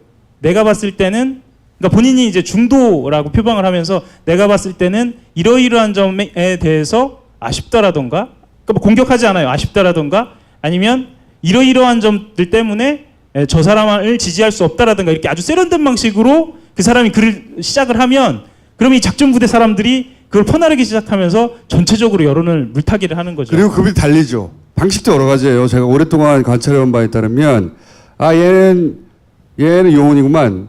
근데 그렇게 해도 숨길 수는 없어요. 그렇죠. 예. 왜냐하면 이게 말하기 어려운데 그냥 읽으면 알아요. 아이 새끼 작전이네. 그 특유의 단어와 특유의 왜냐면 목적이 있는데 목적을 감추고 하려고 하는 거 아니에요. 국정원 직원들이 우리를 미행할 때 우리를 금방 알아보거든요. 일반 복장을 하고 있는데 요거 써 있어 옷에. 써 있어 옷에. 옷에 써 있어. 정확하게 말할 수 없는데 이 새끼 맞구나 써 있어. 예를 들면 운동화를 봐도 알 수 있고 써 있는데 비슷해요. 그래도 그런 마크가 있어요. 워터마크가. 그런데 이제 그것만을 연구하는 사람의 입장에서 항상 그게 보이는 것이고 일반적으로 이렇게 딱 나오면 그 밑에 댓글이 동조하는 댓글이 싹 달려주는 겁니다. 게다가 7만 명이잖아. 네. 팔로워가. 그 내부에서도 반발이 실제로 있었다고 그래요. 그러니까 단순히 이 여론 동향을 움직여서 종북 세력을 잡자라고 하면서 정치 개입하고 선거 개입하고 이런 것에 오히려 내부적으로 반발이 있을 것 같잖아요. 이런 건 정말 근면성실하게 막 다른 사람들이 많았는데 오히려 이렇게 리스트를 만드는 데 대해서는 이건 불법이다라고 이건 정말 해서는 안 된다라고 내부적으로 반발하고 내부적으로 따지고 이런 사람이 있었다라는 거예요. 근데 이런 사람들이 그럼 왜 튀어나오지 않았느냐? 이런 사람들은 조기에 없애는 거예요. 그러니까 이런 반발하는 사람들을 조기에 없애면서 본보기를 보이고 정말로 이 리스트는 아주 핵심적인 사람들만 심지어는 이 리스트를 만드는 정보부대 20명도 자기가 만드는 거를 리스트업 되는지를 몰라요. 그러니까 자기는 그런 걸 만들었습니다라고 이야기를 했지만 그게 어떻게 쓰이는지 몰랐던 거예요. 그러면 그 리스트업 하는 사람 그 두 사람은 정말 핵심적인 사람들. 그리고 단장 이렇게만 알고 있었던 거죠. 이게 이제 나는 이런 걸 겪은 사람들 이야기를 들은 적이 있는데 개인이 부대를 감당할 수가 없어요. 자기는 글을 썼어요. 누군가 뭐라고 해요. 근데 신경이 막 거슬려요. 물론 자기 글 썼는데 누군가 찬성하고 반대할 수 있잖아요. 근데 그게 아니라 저렇게 딱 찐따가 붙잖아요. 그러면 찐따가 붙는 거지. 딱 붙어서 가는 데마다 따라다니면서 너무 괴로워요, 진짜. 아이디어를 바꿔가면서 또는 똑같은 아이디로 계속 괴롭히거든요. 너무 괴로워. 그러면 글을 아예 안 쓰거나 아예 또는 그 사람랑 싸우는데 골몰하고 다른 걸 못해요. 네. 그러면 어느 순간 뻗어버리는 거예요. 물론 이걸 넘어서는 사람도 있고 신경 안 쓰는 사람들도 극수 수는 있으나 이거 가지고 그 안에서 막 쓰고 싸고 이거 사실은 허상과 싸우는 거거든. 그렇죠. 이 사람들은 또 부대하고 싸우는 건데. 자기 전에 꼭 열어보게 돼. 다시 네. 읽어보게 되고 그 사람이 쓴 글을 다시 찾아보게 되고 괴로워서 그 다음 날 실제로 당한 리스트에 들어있는 주진우 기자 같은 경우에는 리스트에 들어있는 그 리스트에 들어있는 사람이 누가 있습니까? 그렇기도 하고 이효리 씨 만 명이 넘어. 만 명이 넘어요? 네, 이효리 씨 들어있고 문재인 대통령도 당시에 해당이 되고요. 아마 기억하실 거예요. 아마 그 지난해 가을에 SNS 33명이 그 사이버사에서 동향을 파악했다라고 33명의 이름이 공개됐는데 실제로 그 33명은 이 레드펜 작전에 포함된 인물들이었던 거예요. 대표적인 33명만 노출이 됐고 나머지 이 수천에서 그 이상이라고 폭로가 된 사람들의 이름과 아이디는 사실은 수사 중인 상황이라 공개하기 어렵다. 게다가 일반인도 있으니까요. 일반인 중에 글을 열심히 쓰는 사람도 있잖아요. 그래서 나는 글을 안 써. 어디에 가도 내 글이 없어. 아니 김어준한테 뭘 제보하겠다는 사람이나 김어준한테 욕하겠다는 사람들이 저한테 너무 물어보는데 그냥 공개적으로 쓰시면 돼요. 저한테 물어보지 말고. 웬만하면 다 글을 쓰잖아요. 자기 그 SNS 블로그 있고 페이스북 있고 다 있잖아요. 그것도 굉장히 신경 쓰이거든요. 밑에 가서 그렇게 하면 더욱 예를 들어서 용민이 정도로 자기 팔로워가 많고 자기 지지자가 많으면 그나마 그 사람들끼리 싸워서 해결이 돼요. 그런데 그게 아니라 일반인은 덤비면 죽어요. 그냥 스트레스 받아가지고 그렇게 하려고 하는 거죠. 그렇죠. 예. 실제로 그렇게 하다가 포기한 분들의 제보도 오기는 왔어요. 그리고 사실은 이제 이렇게 보도가 나오면 사이버사에서 아차 할 것 같은데 꼭 그렇지는 않아요. 왜냐하면 본인들은 그러니까 예를 들면 댓글을 달았다라거나 이 리스트를 관리했다라는 것 자체가 공개되면 그거 자체로의 어떤 공포나 정말 그랬어라고 이야기하면서 온라인 여론에 대한 불신이 생기거든요. 그것조차도 본인들은 감안을 하고 있다라는 거예요. 그러니까 굉장히 소득으로 여기고 있다. 네, 그럼요. 그러니까 이 사람들을 만만하게 봐서는 안 되는 게 사이버사나 아니면 국정원이 이런 댓글 작업을 들켜서 이 사람들이 좌절하거나 이 사람들이 이제 절대 다른 일을 하지 않겠다? 아닙니다. 이런 상황까지 다 감안하고 이런 상황을 예견하고 다음 스텝까지 준비를 하고 있었다는 그래서 예를 들어서 인기 그렇죠. 있는 예. 커뮤니티가 예를 들어서 뭐 문재인 대통령을 좋아하는 사람들이 많이 모여 있는 커뮤니티가 있다고 칩시다. 이렇게 해서 이제 폭파로 들어가는 거죠. 그래서 그 커뮤니티가 사람들이 이용자가 줄어들었다. 좋아 그러면 자기들은 얘네들은 올라오는 글들에 대해서 성과지. 예. 그리고 이런 것도 있어요. 주진우가 글을 쓰지 않더라도 예를 들어서 주진우에 대해서 누군가 게시물로 칭찬을 해요. 칭찬하는 글이 좀 많이 나와요. 주기적으로 좀. 그러면 뜬금없이 등장해가지고 주진우를 까기 시작해요. 어떤 놈들이. 이게 레벨링을 하는 거거든요. 이 새끼가 계속 인기가 가고 죽여줘. 응?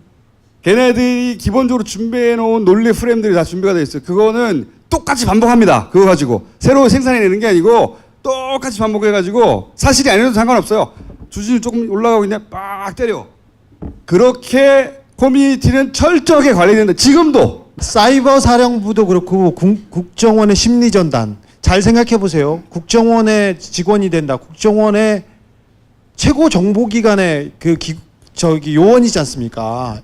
CIA, MI6 뭐 이런 데잖아요. 근데 거기에서 댓글 다는 일을 했으면 얼마나 이게 비참해.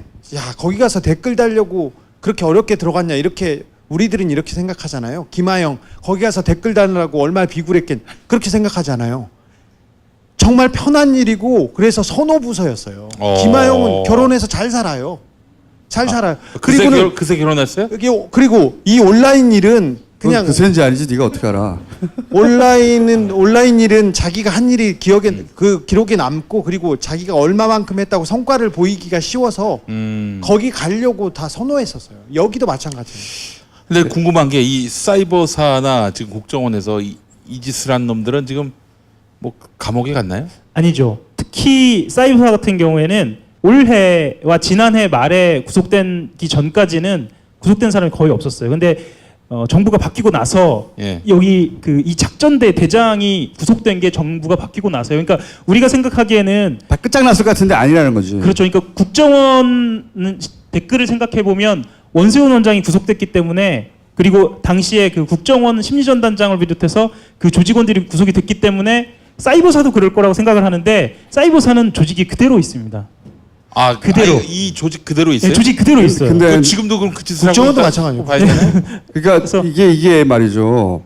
저는 이게 오랫동안 댓글들을 관찰해 왔으니까 정부가 바뀌고 나면 이 행위가 싹 없어지거나 줄어들 거라고 생각했어요. 눈에 띄게. 똑같거든요. 그러니까 지금도 그 짓을 하고 있어요? 똑같이 해요. 똑같이 하는데 그러면 대통령의 직속 기관인 국정원이 이를 똑같이 대통령 반항 이런 작업은 다 항상 보수의 관점에서 진보를 까는 것만 있지 반대는 없어요, 조직이. 그런데 그 국정원은 여전히 이 짓을 한단 말이에요. 대통령의 직속 기관이 대통령을 까는 이해가 안 가잖아요. 누가 하는지는 모르겠는데 명백하게 하고 있어요. 제가 말할 수 있는 건 하고 있다. 그러니까 이렇게 논리를 세우는 경우가 많아요. 어떻게 하냐면 보수 정권에서는 정말 정권에 충성을 다하는 거고 정권이 바뀌고 나면 우국 충정의 차원에서 하는 거고. 아니 이 씨부랄 놈들을 어떻게 가만둬요? 나 다 작을 내야지 이 씹새끼들. 아니 존만한 새끼들 가만두면 어떻게 이게?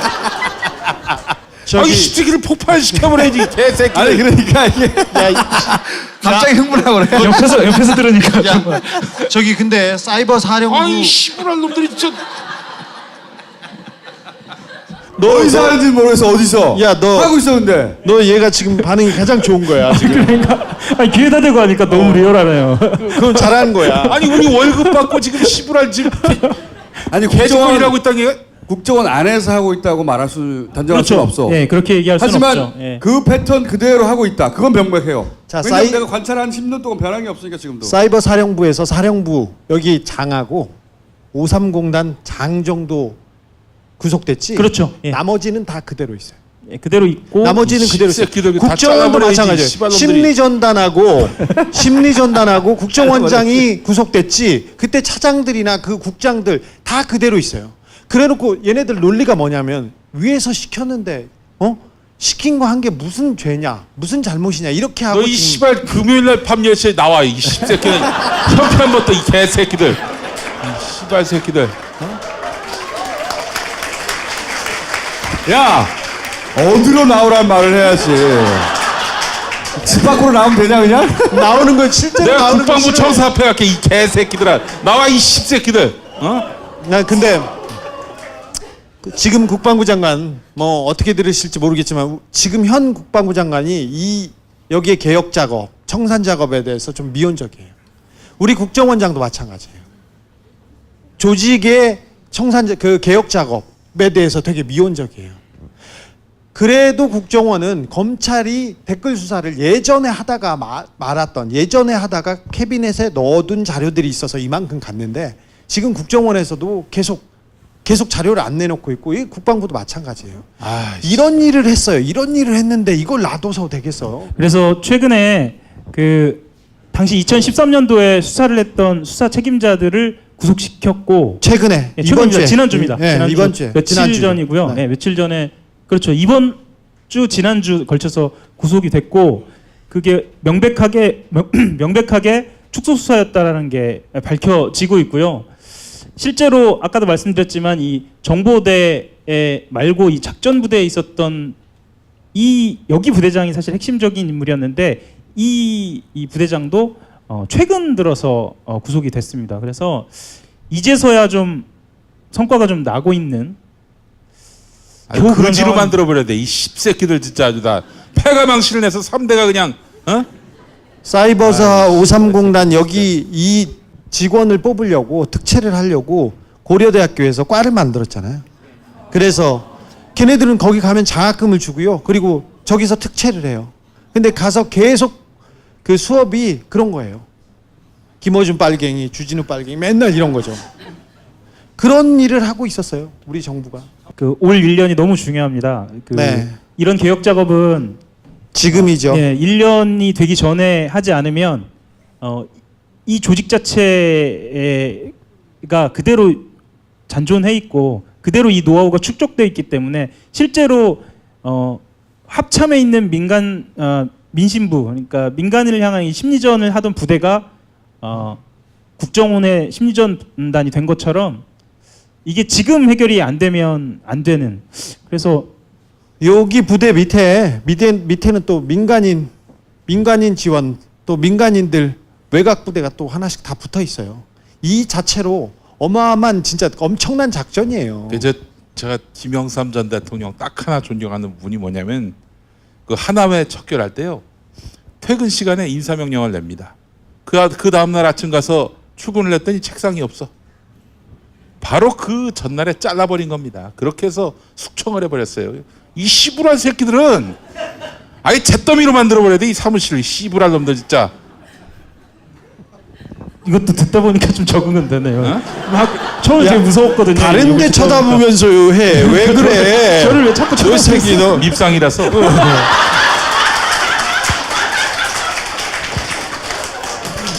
아니에요. 저 오해해요. 아니에요. 하영 기자 그런 밉상 아닙니다. 네. 밉상 문제는 뭐 알아서 해결하기로 하고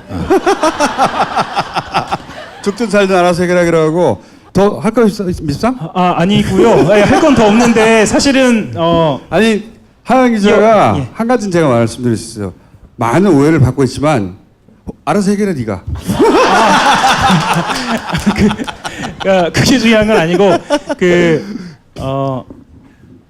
사이버사만이 아니에요. 지금 이런 상황이. 그래서 후속 보도가 있을 거거든요. 후속 보도? 국정원 쪽으로도? 예, 그래서 사실은 지지난주 연재욱으로 시작했고 그 다음에 이제 사이버사 레드펜이 나왔고 연속된 보도가 나올 것 이어서 군 사이버사의 정치 개입 진짜 중요한 문제입니다. 네. 그 다음에 진짜 뭐야? 중요한 문제입니다. 그 다음에 국정원 쪽 국가의 근간을 해치는 문제입니다. 네. 국정원이야 다음은? 국정원은 아니고 저기 주요한 기관 중에 사정기관 중에 사정기관 중에? 네. 어쨌든 레드펜 작전은 말이죠. 실제 커뮤니티 활동을 혹은 뭐 그 SNS 활동을 하는 개인들에게는 굉장히 지대한 영향을 미치는 작전이에요. 그리고 유명한 배우 있잖아. 저 누구야? 김규리 씨? 김규리 씨 같은 경우에 이런 거에 당한 거거든요. 개인이 당할 수가 없어요. 그 사람의 정신을 무너뜨리려고 하는 작업이니까. 네. 끝까지 쫓아다니면서 언제 자살할 거냐고 계속 물어봤던. 사람의 영혼을 파괴시키려고 하는 작업이고 김규리 씨는 더더욱이 유명하니까 더 많이 몰려갔고 그거보다 급수는 떨어지지만 커뮤니티 이용자들 중에 글을 잘 쓰거나 뭐 이렇게 이런 전파력이 있다거나 뭐 이런 사람들 타게 되는 거예요. 주진우는 밥이고 계속. 너무 괴로워요. 그러니까 웃어넘기는 이 멘탈 이렇게 아주 강한 사람들 말고는 보통의 사람들은 그런 댓글이 달리면 무너져요. 견디질 못하거든요. 네. 그래서 아주 치사하고 아주 이 비극적인, 그러니까 한마디로 말해서 온라인상에서 군이 온라인상에서 총질을 민간에다 대고 한 거나 다름없는 사건이어서 총 한 방이면 죽지. 이건 총이 아니고 막 계속 찌르는 겁니다. 사람을. 죽기 직전까지 계속. 아니 왜 우리 군이 우리 국민들하고 싸워야 되냐고. 왜 우리 군이 총질을. 근데 이거 광주 학살 때하고 똑같은 패턴이에요. 사이버만 그러니까 사이버 사령부만 이게 아니고 이 원조는 국정일 거라고 난 100% 확신하고 작전명이 아직 안 나왔을 뿐 당연히 있다고 봅니다. 당연히. 왜냐면 내가 사이버사 생기기 이전부터 이런 짓은 봐왔거든. 이 최상부 책임자가 이명박이죠?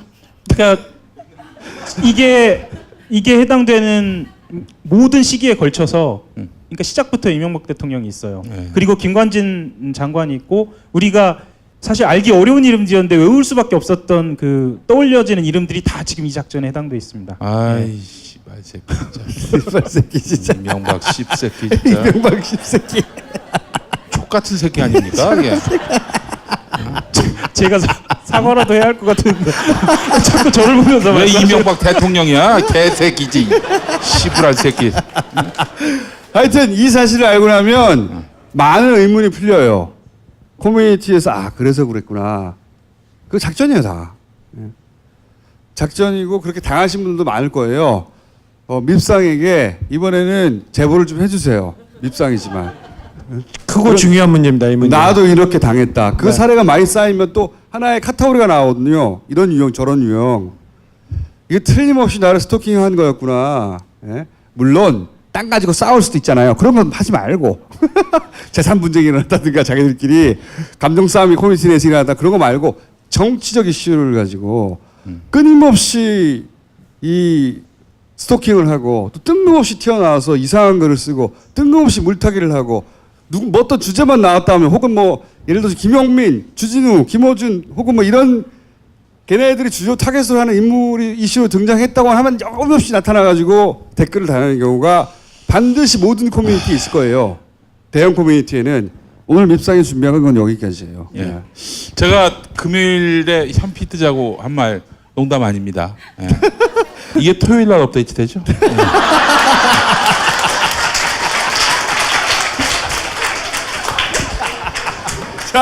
자, 1부 여기까지 하겠습니다.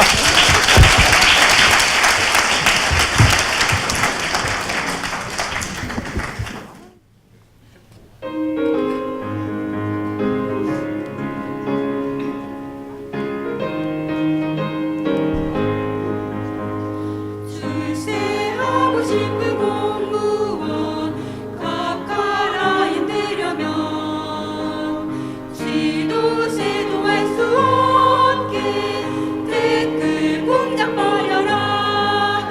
가까의 이름은 당신의 탈출 무용. 가까의 이름은 변기에 뚫어버린 새. 내 돈 벌고 싶은 재벌 민원 해결하려면 연금 나갈 인출해서 각하 앞에 맞춰라. 각하의 이름은 당신의 탈출 무용. 각하의 이름은 연기에 뚫어버린 새. 다스 치료했던 가족 준 단위로 한다면 너의 이름으로 해서 뒷감당을 하여라. 가까의 이름은 당신의 탈출 무용. 가까의 이름은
서비스인 팟캐스트. 누구나 팟캐스트를 만들고 들을 수 있는 파티를 소개합니다. 그럼 나만의 방송국을 만들어 볼까요? 먼저 파티 앱을 다운받고 방송국 만들기 버튼을 클릭. 이후 개설하기만 누르면 끝. 정말 간단하죠? 이제 멋지게 편집된 방송을 올려볼까요? 각 항목의 정보를 입력한 후 올리기만 누르면 간편하게 완료. 나만의 스튜디오 파티. 지금 만나보세요.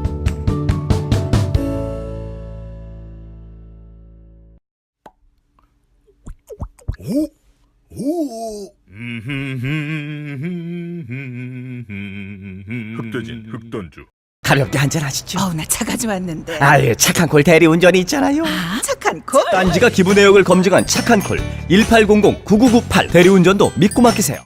미궁 장사랑에서 1억 상당의 선물을 팍팍 쏴드립니다. 그러니까 지금 바로 미궁 장사랑 검색해야겠죠?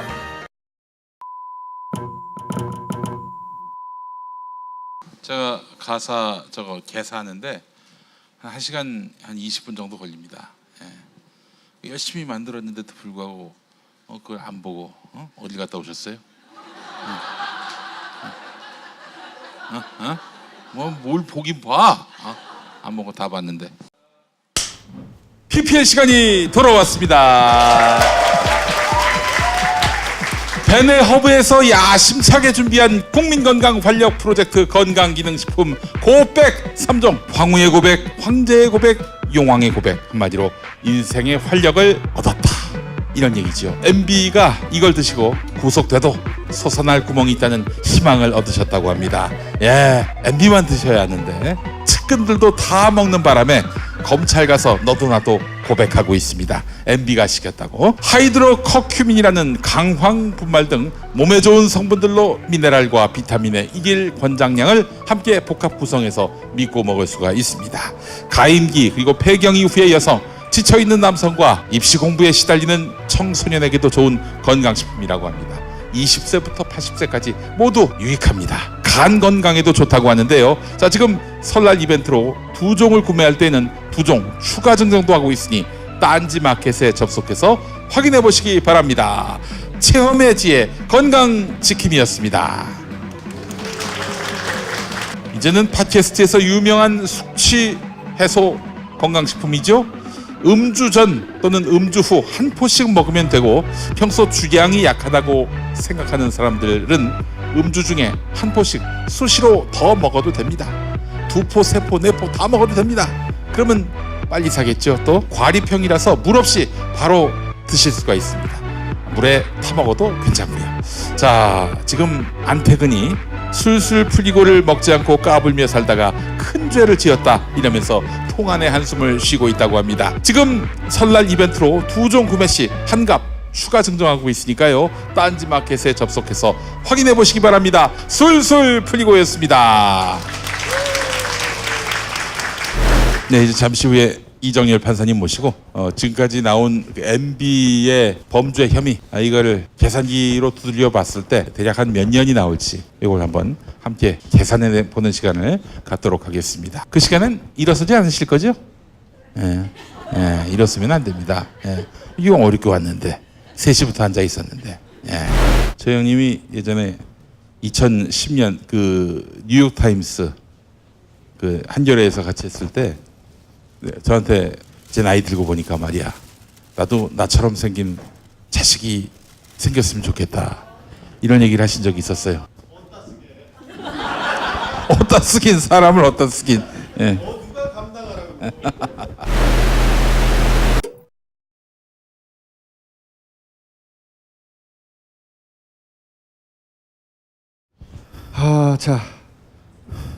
자, 오늘 형량 계산 들어가 보겠습니다. 이정열 전 판사님 모시겠습니다. 아이고.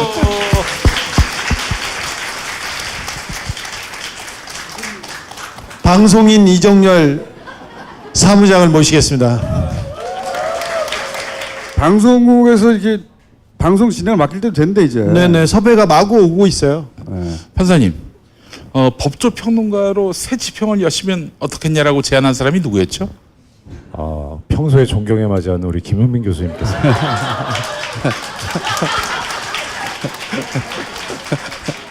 자, 오늘은 이제 아무도 하지 않는 그걸 꼭 해둬야 하는 각각 형량 계산 전문가 모시고 자세하게 산수해 보겠습니다. 자, 가볼까요? 네. 일단 차근차근 좀 말씀을 드리긴 하겠는데요. 미리 당부드리고 싶은 말씀은 실망을 하지 않으셨으면 좋겠습니다. 사형이 없습니다. 그러니까 그 점에 대해서는 좀 실망하지 마시고, 존경하는 주진우 기자님께서 이 MB의 주요 혐의라고 하면서 5가지를 항상 말씀하시는 게 있습니다. 예. 그것을 가지고 시작을 해보겠습니다. 먼저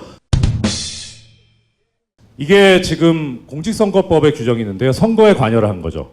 선거에 관여를 했는데 공무원은 선거에 관여할 수 없습니다. 85조 1항에 나와 있습니다. 지위를 이용해서 선거운동을 할 수 없다 이렇게 돼 있어요. 그리고 이것을 위반하는 경우에는 5년 이하의 징역에 처하게 돼 있습니다. 5년 이하의 징역. 왜 이렇게 적죠? 형량이? 예. 계속 나옵니다만은 우리나라 형사법의 특징 중에 하나가 공무원의 범죄는 상당히 관대합니다. 상당히 관대합니다. 그러니까 그걸 염두에 두셨으면 좋겠고요. 그 다음에 군인과 공범이 돼서 정치 관여를 했기 때문에, 그러니까 본인은 개인적으로는 정치 관여를 할 수 있죠. 왜냐하면 정무직 공무원이니까. 근데 군인과 공모하는 경우에는 군형법 위반이 될 수 있습니다. 그런데 이게 좀 형이 무지하게 약하죠. 2년 이하의 금고. 군형법 위반. 2년 이하밖에 안 나요. 아까 5년 이하하고 2년 이하 합쳐서 7년 이하로 될 수 있습니다. 아니 5년. 이런 경우에 나중에 이제 말씀드리겠습니다만 법률상 경합범이라 그래가지고 죄가 하나가 아니고 여러 개인 경우에는 가장 제일 중한 죄의 2분의 1까지 가중할 수 있습니다. 그러니까 단순 계산하면 7년 6개월이죠. 근데 지금 교수님 말씀하신 대로 합치면 7년.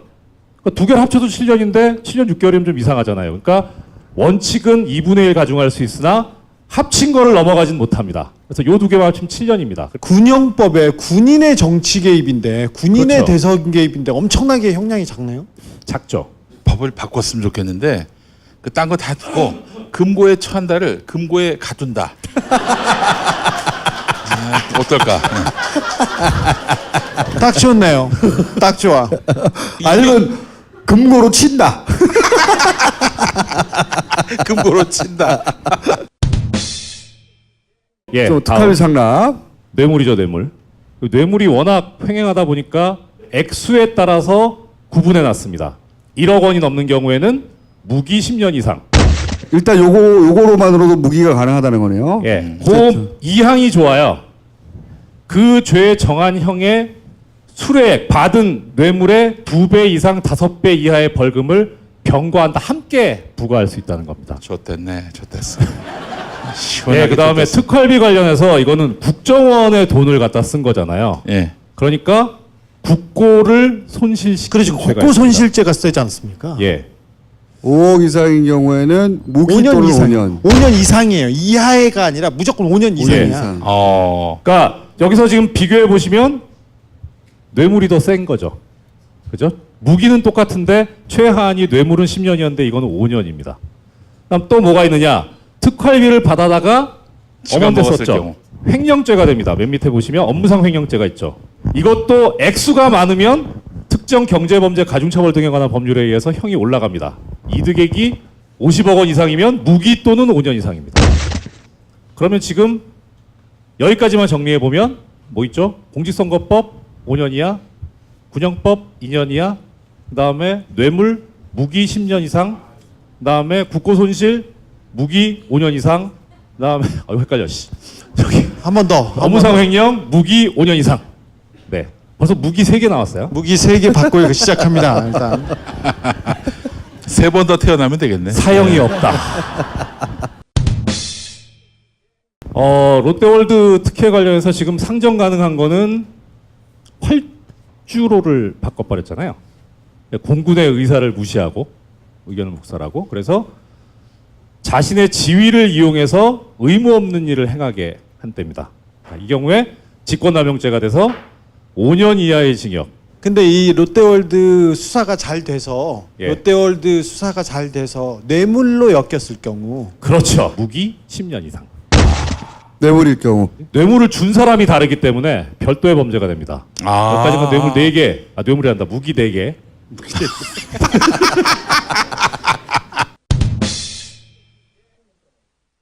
자, 다스 여러 개 있는데 일단 주가 조작 443조에 있습니다. 10년 이하의 징역 또는 5억 원 이하의 벌금. 그렇게 안 높죠. 그러니까 1,000억대 주가 조작이어도 10년 이하의 징역이다. 예. 다만 위반 행위로 얻은 이익이나 피한 손실액의 3배에 해당하는 금액이 5억 원을 초과하는 경우에는 3배까지 벌금. 그러니까 그럼 1,000억대 피해를 줬으면 3천억 손실액을 보상해야 된다. 그렇죠. 그거 좋네. 이거 좋네요. 그럼 판사가 결정하는 겁니까? 그렇죠. 예. 주가 조작을 해서 그래서 시세 차익을 50억 원 이상 먹었다. 무기 5년 이상. 무기도 하고 3천억 벌금도 내고. 예, 그렇죠. 그다음에 무기가 5개야. 그럼 아까 여기서는요. BBK 투자금 회수할 때 그 대통령으로 공권력을 썼다. 이거는 강요해가지고 폭행이나 협박을 가해서 돈을 뜯은 거죠. 네. 이게 법률상 공갈죄에 해당합니다. 네. 감옥에 있는 사람은 공갈 쳐서 돈을 뺏어간 거네. 그렇죠. 3조에 보면 공갈죄를 범해서 이득액이 공갈로 인한 이득액이 50억 원 이상이면 무기 또는 5년 이상입니다. 아까 생각보다 이 다스 부분에 지금 적어놓은 게 별로 없잖아요. 이게 앞에 거랑 다 연관이 있습니다. 직권남용도 연관이 있고 그다음에 다스 비자금 저건 또 횡령하고 연관이 있습니다. 네. 업무상 횡령 120억 아까 얼마였죠? 무기 5년 이상. 예. 조세 포탈 납부하지 않은 세액이 연간 10억 원 이상이면 무기 또는 5년 이상입니다. 사실 제가 판사 생활하면서 제일 세게 때려본 형이 징역 12년이거든요. 이게 무기징역이요 없어요. 거의 본 적이 없어요. 우리 지금 여기서 그만큼 이명박이 계속 무기가 나와서 그렇지 이거 그만큼 위대한 사람인 거예요. 위대하신 분이에요. 예, 지금 10개 되겠는데요 무기만. 네. 그 10개 중에 한 10분의 1만 해서 무기로. 예, 그러니까 그거 계산하는 거 좀 있으면 나올 겁니다. 그러니까 지금 제일 센 게 뇌물입니다. 무기 또는 10년 이상.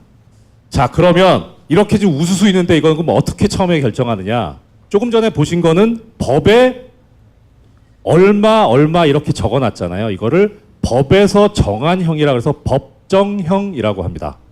그런데 실제 이 법정형대로 선고가 되는 게 아니고 실제 선고되는 거는 법률상 선고형이라고 합니다. 실제 선고되는 형량. 그 중간에 뭐가 있냐면 뭐 예를 들어서 징역을 살고 나온 지 얼마 안 됐는데 또 범죄를 저질렀다 하면 누범이라 그래서 2배를 올립니다. 이렇게 해가지고 이런 중간에 이제 계산 과정을 거쳐가지고 나오는 형의 범위가 있습니다. 그걸 처단형이라고 하는데 처단형과 관련해서 지금 생각해야 되는 게 뭐냐면 지금 여러 개잖아요, 혐의가. 이 상습범인데다가 너무 많은 범죄를 저질렀잖아요. 벌써 전과 14범. 그렇죠. 가장 중한 죄의 정한 형이 사형이나 무기징역 또는 무기근거인 때에는 그걸로 한다. 이렇게 돼 있습니다. 최고가 무기징역이면 그냥 무기징역에 몰아버리는 겁니다. 벌금은 어때요? 벌금은 어떻게 합니까? 벌금은 다액의 2분의 1까지 가중이잖아요. 그러니까 제일 많은 거에서 2분의 1까지 하는 겁니다. 자, 그러면은 계산해봐야죠. 계산.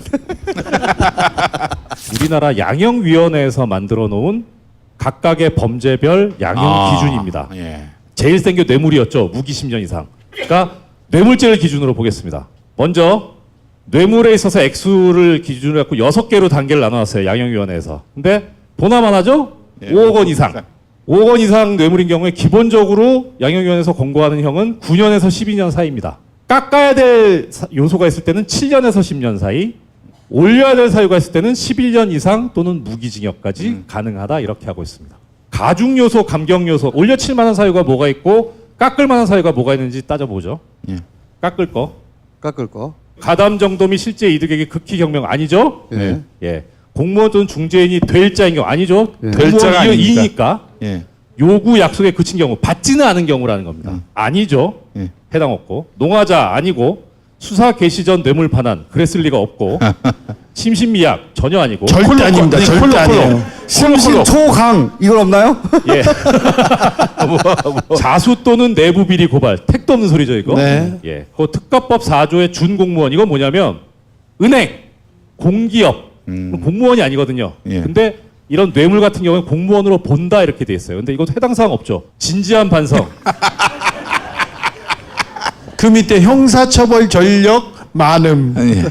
자 그러면 보시다시피 감경 요소는 없다. 전혀 없다. 가중 요소 봅시다. 있나? 술에 관련 부정처사 있었죠. 뇌물 받고 나쁜 짓 한 거 해줬죠. 롯데월드도 해주고. 적극적 요구 맞죠? 예.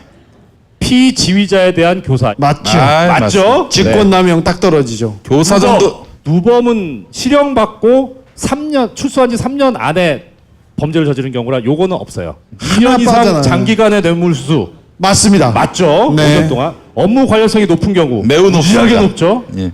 3급 이상 공무원 맞죠? 대통령이니까. 예. 누범에 해당하지 않은 동종청과 및 동종징계 전력 많죠? 자 그럼 여기서 전체적으로 보면 가중 요소가 하나 둘 셋 넷 다섯 여섯 일곱 여덟 개인데 7개가 있어요. 그죠? 이러기도 쉽지 않아요 사실. 일단 무조건 11년 이상 일단 무기를 11년 이상. 그죠? 예. 가중 요소가 많습니다. 가중 요소가 없어요. 어떻게 그럼 계산하느냐?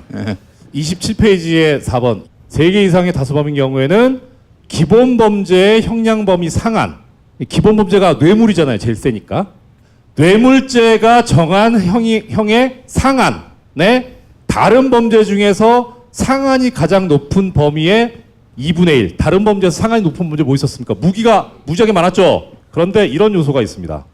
상한이 25년을 초과하면 무기징역을 선택할 수 있다.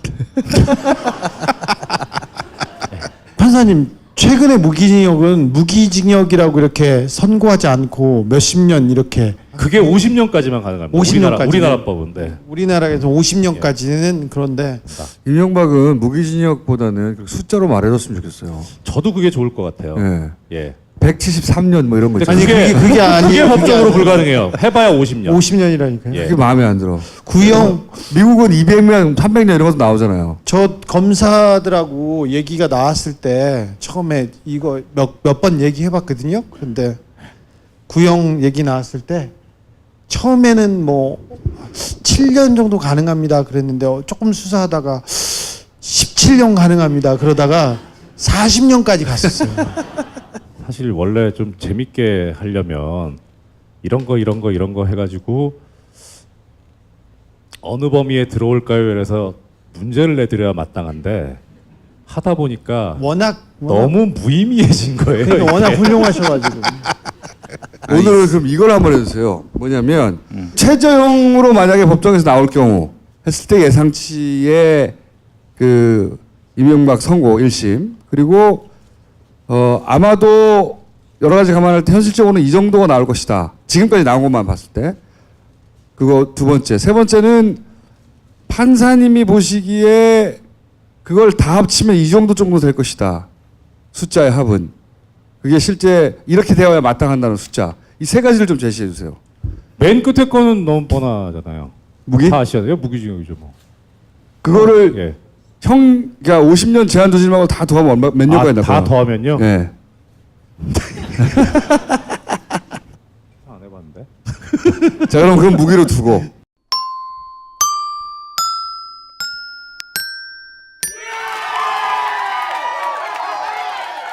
최저치하고 예상치는 얼마 정도 되는지.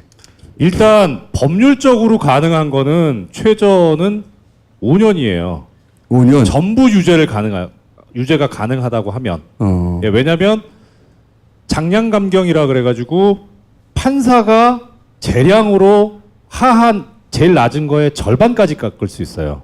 근데 지금 아까 제일 센 게 10년이었잖아요. 네. 뇌물이 10년 이상이잖아요. 그러니까 절반을 깎으면 5년 이상이 되잖아요. 아하. 그게 최하한이에요. 아하. 다 들어가서 다 유죄가 되더라도 예. 만약에 그리고 최대한 봐주고 이상한 판사가 이상하게 만들고 해가지고 최저로 만들면 5년이 가능하다.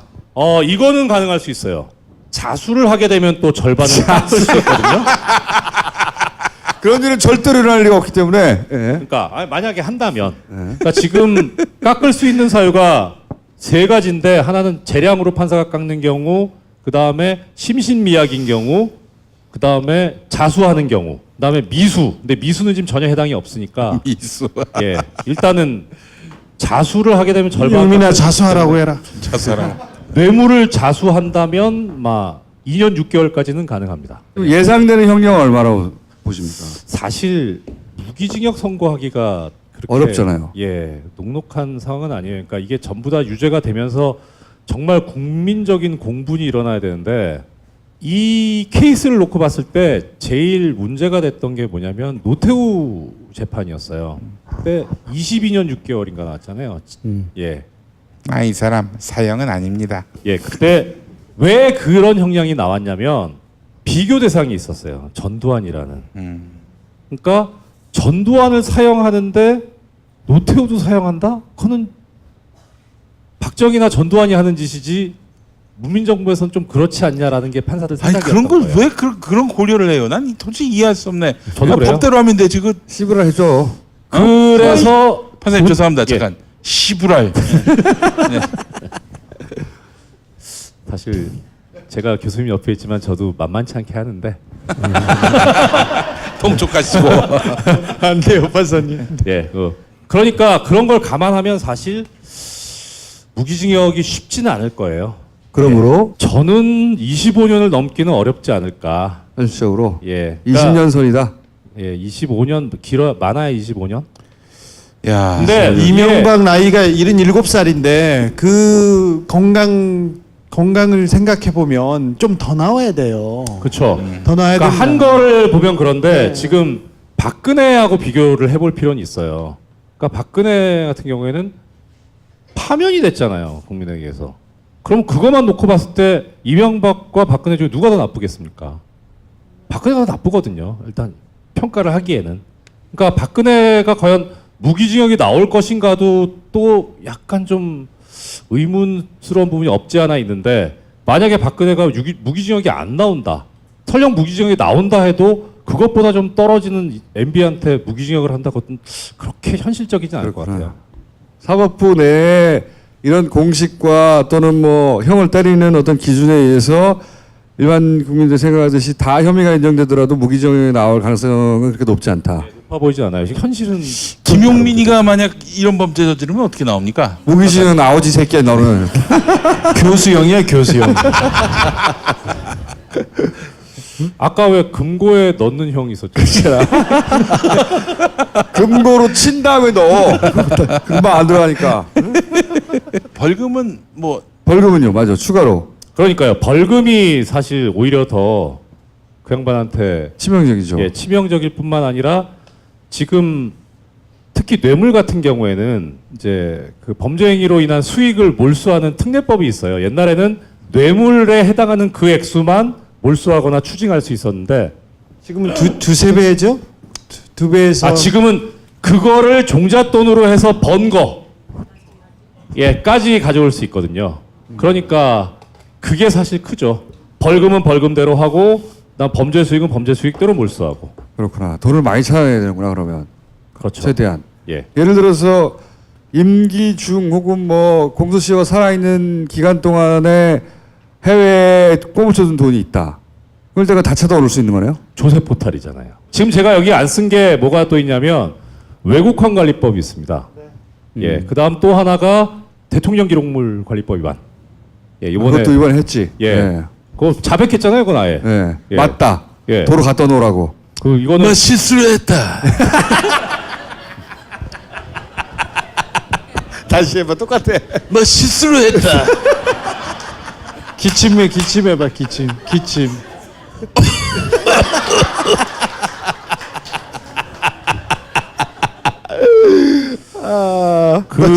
지금까지 말씀 이게 지금 저기 김웅 교수님께서 저 다른 걸 하신 게 아니라 몸으로 보여주신 거예요. 이렇게 잘못 먹은 건 반드시 토해내야 된다. 실수를 했다. 야, 영민아 한 번 더 해줘. 실수했다 그거. 뭐 실수를 했다. 너 이름이 뭐지? 그것도 좀 해줘봐. 예? 예? 너 이름은 뭐지? 너 이름은 뭐지?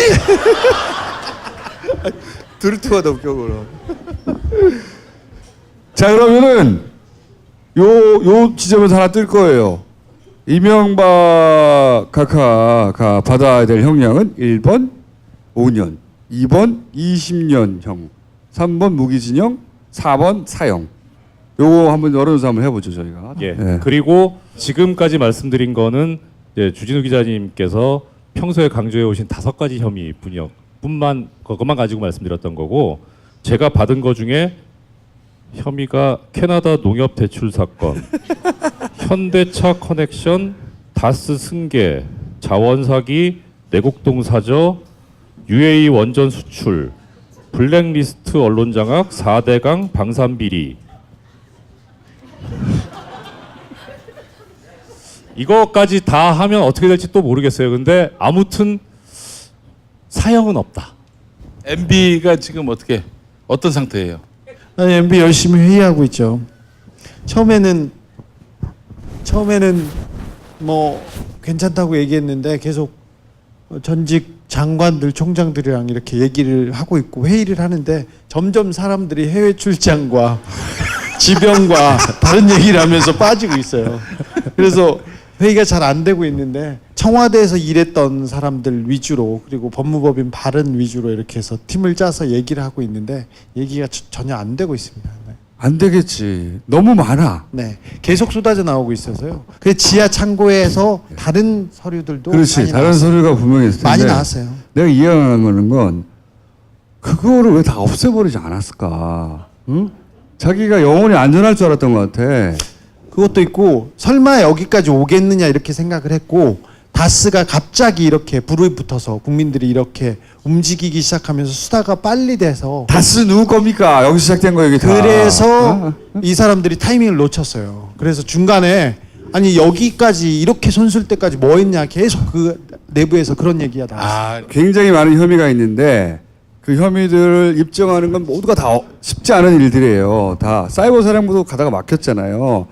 다 막히고 사이버 사령부의 범죄를 얘기해서 사람들이 와닿게 하기에는 쉽지 않아요. 왜 이래 왔다 갔다 서로. 더면 더머야? 더면 이게 쉽지가 않아서 이게 물 건너고 산 넘어서 나한테까지 오겠는가. 이 혐의는 많이 있으나 어느 것 하나 입증하기 어려울 것이다. 이렇게 생각했던 것 같아. 그렇죠. 예. 일단 저 처음에 나왔을 때는 국정원 댓글 얘기하고 그다음에 군사이버사였지 않습니까? 이것도 댓글 작업이기 때문에 나는 모르는 일이다 이러면 될 일이다. 저렇게 하면 굳이 어떻게 기소를 하기도 어려워요. 사인을 했다. 야 열심히 한다고 해가지고 사인했다. 그래서 뭐 거기였는데 이 다스는 누구 겁니다라고 길을 뚫는 거 이게. 다스는 돈 얘기잖아요. 그리고 국정원도 특활비 돈 얘기잖아요. 돈 얘기로 잡아야지. 근데 내가 이해가 안 가는 게 그거라 이거야. 다스가 누구 겁니까? 다시 시작했어. 그걸 묻는 순간 아 이 새끼들 이 참고 털어야지 이렇게 생각했어야 할 것 같은데 그걸 안 하게 난 비행기에서도 그렇고 그 다음 회의 때도 저 새끼들 그냥 놔뒀다고, 우리 그냥 놔뒀다고 내부에서 욕 많이 먹었어요. 아 그래요? 혹시 저 MB가 제 얘기도 했나요? 제 이름도? 거기까지는 잘 모르겠다. 응? 그 창고를 다 털어서 없애버리지 않았다는 게 나는 이해가 안 가. 우리 너무 무시한 것 같아가지고. 얼핏 제가 들은 바에 의하면 기분이 나빠. 이 사람들이 이해관계로 얽혀 있잖아요. 그러니까 뭐 의리나 뭐 이런 게 있는 게 아닌 사람들이라 그 사람들에 대한 자료라는 얘기를 좀 들었어요. 그러니까 뭐 김백준이든 뭐 김희중이든 이 사람들에 대한. 자, 제가 LA 가서 김재수 총영사라고 다스에서 다스의 돈을 김경준한테 받아오기 위해서 되게 열심히 뛰었지 않습니까? 근데 이명박 정부에서는 국정원 애들을 붙여서 뒷조사를 했어요. 그 김재수의 여자 관계를 따지고 그거를 사진 찍고 비디오를 찍어놨어요. 많이 있어요. 왜냐하면 배신하면 터뜨리거나 묵죄려고 하는 거죠. 그 사람이 움직이지 못하는 이유가 그렇습니다. 하지만 그런 테이프도 다 가지고 있다는. 네.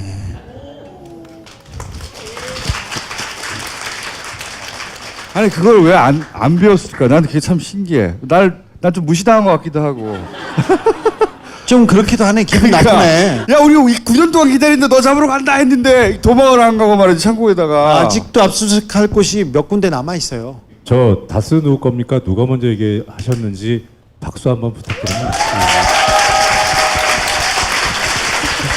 근데 처음에 다스 누구 겁니까 할 때 나랑 주진우 특히 나는 SNS를 안 하니까 주진우 욕 많이 먹었어요. 네. 왜 사람들이 이 중요한 다른 적폐들이 있는데 말이야 사이버 사령부 이런 거 있는데 다 쓰고 털어봐야 아무것도 안 나온다고 막. 아니 그 댓글을 다는 사람들이 이명박 애들이거든. 댓글 부대 애들이거든요. 근데 거기에 생각 있는 분들도 동조해가지고 그래가지고 지네들 시설을 흐트러뜨린다면서 한풀이 한다 뭐 한다고 해가지고 여당 내에서도 그런 얘기가 있었어요. 네. 바보들 엄청 상처받았어요 저. 상처를 잘 받아. 매일 상처받아. 좋겠다 상처 안 받아서. 얼마 안 남았어 이제. 올림픽 끝나면 가십니다. 네. 준비 알려져 있어요. 그 올림픽 개막식에 MB를 초청한 이유는 뭐라고 보세요? 마지막 올림픽이잖아. 생애 마지막 올림픽. 예. 올까 안 올까? 나는 올 것 같은데요.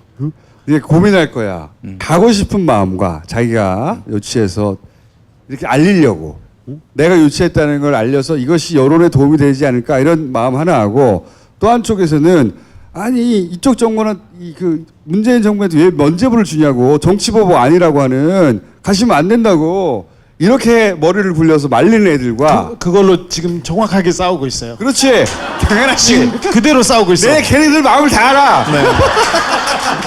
그대로 싸우고 있는데 지금 6대4로 가야 된다는 게 지금 높아요. 저는 그렇게 해서 간다면은 바로 MB 집을 압수수색할 거라고 봅니다. 없는 사이에. 근데 나를 갈 거라고 봅니다. 예. 이명박의 이렇게 감정이입을 해보면 이명박은 자기가 누리는 것들 항상 단영하다고 생각하는 사람이거든요. 전직 대통령으로서 당연히 그런 예우를 받아야 되고 그러면 또 국민들이 자기를 또 바라보는 눈이 바뀔 거라는 저도 말이 안 되는. 걸어볼까요? 나온다 안 나온다? 그렇죠. 저는 아까 나온다고 했죠? 네, 나온다고 했습니다. 기억을 못해요 제가. 나온다고 걸겠습니다. 나오면서 압수수색한다. 이걸로 걸겠습니다. 예. 판사님. 저도 나온다 쪽인데. 나온다 쪽에. 아베가 온다 그랬으니까. 아베가 온다. 뭐 살려줘. 뭐 살려줘. 진우 형은 어떻게 될 것 같아요? 저는 나온다고 생각해요. 나오는 게 맞다고 봐요. 네. 네. 그게 자기 한 큐에 망하는 거죠 그러면. 네. 나는 나왔으면 좋겠어. 나와가지고 너무 웃기는 장면 아니야? 거기 이병박이 또 있는 게 사람들이 거야. 저 새끼 저기 어디 있어 저기요. 일반 국민들의 생각은 저 새끼 저기 나와 있지? 저 새끼 잡혀가야 되는데 이렇게 생각하는데 이병박은 보여줘야 한다. 자, 오늘 여기까지 하고요. 각하가 그렇다면 5년일까 20몇 년일까 무기일까 혹은 사형을 받아야만 한다 까지 투표 참여를 한번 해주시고 자 오늘 여기까지 하겠습니다. 감사합니다. 고맙습니다.